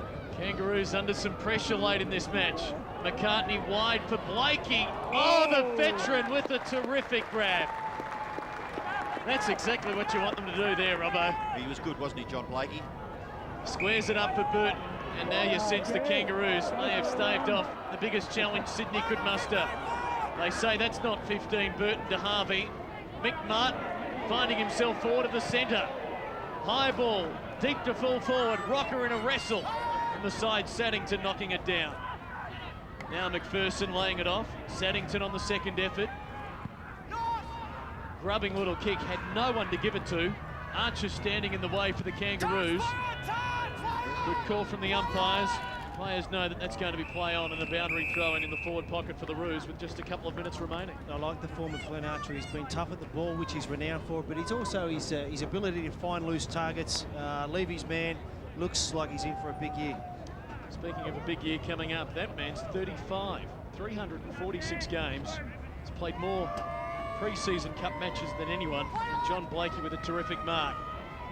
Another scramble from the boundary throw in. Here he is in attack, putting it well and truly out of bounds on the full. So time just about up for Sydney now. The Roos by 16 points.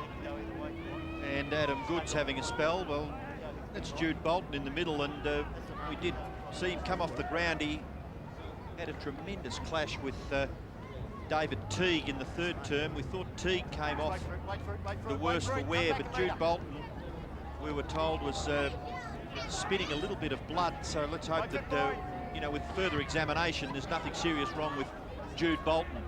The Swans out wide to half back. The Kangaroos now through Simpson, but it's gathered here by Williams. Williams now in the direction of O'Loughlin. They've got to get a goal quickly. He'll go for Barry Hall. No, he won't. He'll go into the pocket where Nix has made good position. Motlop was very well done there by Motlop to force the ball over when the advantage was certainly with Matthew Nix. The work industrious, to say the least, by Motlop. He's done that on a few occasions, Robbo. He did that earlier on with the same player, Matthew Nix, and he looks as though he actually sets himself up for that type of play. Plays forward of the forward line player for the Swans, and gives himself a good time, because he's got good closing speed, to actually make a good effort and spoil the opponent. Baird kicks the ball away. Chance here for Grant. Grant has had a pretty good day, and that's his 19th possession, kicking the ball along the boundary line. There was no one really to kick to. If Adam Lang had been able to step over the line, he gathered it, but he's an interchange player right now. And of course, that will result in a boundary throw in. David King to have a spell, and Adam Lang to get another valuable piece of ground time. Burton down to Simpson. Simpson, pretty much a ball magnet, Adam Simpson. The ball bouncing end on end. Barry gathers, handball away. O'Keefe. Still O'Keefe after one bounce, a second bounce. He's got no one really to kick to. He could go in the direction of Kennelly. He tries to go longer still. Teague keeps his footing, very important. Buchanan just momentarily slipping and sliding. Sinclair, the recipient of the hand pass, and the lovely little short kick off the unpreferred there of Jess Sinclair. He's right, and he's put it to the advantage, and the mark has been taken by Pickett. So Kangaroos by 16. Pickett will close it out, you would think, if he can kick this goal. Been pretty good too, Byron Pickett, a couple of goals, and fairly handy stats by Byron Pickett. He's had 9 kicks, half a dozen handballs. So with his 10th kick, he's kicked his 3rd goal. So a good effort, a good all-round effort there by Byron Pickett. It's interesting that the coaches are prepared. I mean, Matthew Nix has played a lot of his football in defence. He's down on the forward line trying to be maybe a crumbing, hard-working goal kicker. And Denis Pagan obviously looking to Byron Pickett to maybe do such a similar thing for the Kangaroos. Yeah, I'm pretty sure the thinking behind that is to give these guys perhaps a better perspective at seeing how a forward particular player would operate, which actually can translate into them becoming better backmen once they go back there, if they make that transition again. Fair enough. Jones is coming off the ground, and David King didn't have much of a rest. Equal biggest lead of the afternoon coming towards the end of this match. 22 points. Sinclair leading McPherson in the race for it. Now they'll double out and chase it down once more. McPherson for Fosdyke. Well, that was a pretty wild old handball. The bounce eludes Robbins, but not the Swans. Matthews to McPherson. Now they can hook up. Maxfield from 60. Ill-directed kick to the pocket, and it will bounce over for a boundary throw-in, which will stop the clock with just a few seconds remaining. The umpires have had a pretty good day. 4 of them on the rotation, so one sits out each quarter, and just a chance to get a tan here in the Canberra sunshine. Okay, don't hold here, guys. Don't hold. Late in the term, 28 minutes gone now. Mott and Burton told not to link arms in forceful fashion. There's a snap by Paul Williams, pushing it out across the face. Another behind Paul Williams. 2 goals to his return today. Do the umpires do that much talking, to your knowledge, when you're out on the ground? The way they're instructing and advising and what have you? Yeah, I think so, Robbo, but I probably don't pay too much attention to what they say. Enough. David King to bring it back into play. How many Brownlow votes you poll? I don't know. You'd have to go to the AFL 2002 record. Oh, okay. Well, we'll go to that in a moment as King brings it into Simpson. 137, I think. 137. You've been too kind to them. Simpson now, happy to run down the clock. The Kangaroos are going to stay alive. In the Wizard Cup for 2002, they had less scoring shots this afternoon, but they have prevailed by 21 points and did it with Wayne Carey sitting on the bench in the second half. An impressive final margin for them, 16-8, 104 to the Swans, 11-17, 83. Carey with a goal in the first term, but spent all the second half on the interchange bench as Sav Rocker did the job up forward with 5 goals. Corey Jones and Byron Pickett were each influential as well, with 3 each. While for the Swans, Barry Hall on screen, 2 goals in the opening term, added another in the last quarter, but kicked 3 goals, 3 for the match, and perhaps would have been expecting a couple more. 2 goals each for Williams, Scott Stevens and Matthew Nix. But the Kangaroos remain alive in the competition. Your thoughts on the match, Wayne Schwartz? Oh, look, credit's got to go to the Kangaroos. They stuck at it all day. They probably didn't have as many opportunities as Sydney did, but made the most of it. So, Sydney will be disappointed, especially with their lack of conversion. The star was Sav Rocker with 5 goals. Here he is with Tiffany Cherry. Sav, with an effort like that, you must be pretty wrapped, and obviously good things for this season. Yeah, it's good to get a win on the board. It's early in the year, and the boys play pretty well together, and that's we're going to make it a focus to make sure that we all help each other out this year, and hopefully get a few more wins on the board. And good to break the voodoo, I suppose, the last 3 games against the Swans. Yeah, they've had the wood over us, but it's good to get one back, and hopefully that'll continue. All right, well, 5 goals, great effort, well done. Thank you. Thanks, Sam. Thanks, Tiff. Tiffany Cherry with Severio Rocker. Wayne Carey taking a leisurely stroll along the grass after the Kangaroos' 21-point win. 16-8, 104 to the Swans, 11-17, 83. Stay with us throughout the afternoon on the Fox Footy Channel. The Crows and the Saints coming up. Robbo, good to work with you. Yeah, look terrific, forward to it Clinton. next time. Yep. And Wayne, we look forward to seeing you back in action for the Swans coming up shortly. Thanks, Clinton. A good day here in Canberra for the Kangaroos. All smiles as they make their way off. They stay alive in the Wizard Home Loans Cup. For Ian Robertson, Wayne Schwartz, Tiffany Cherry and the Fox Footy Channel team. I'm Clinton Grybas. Now to Footy Park in Adelaide. Here's Matthew Campbell.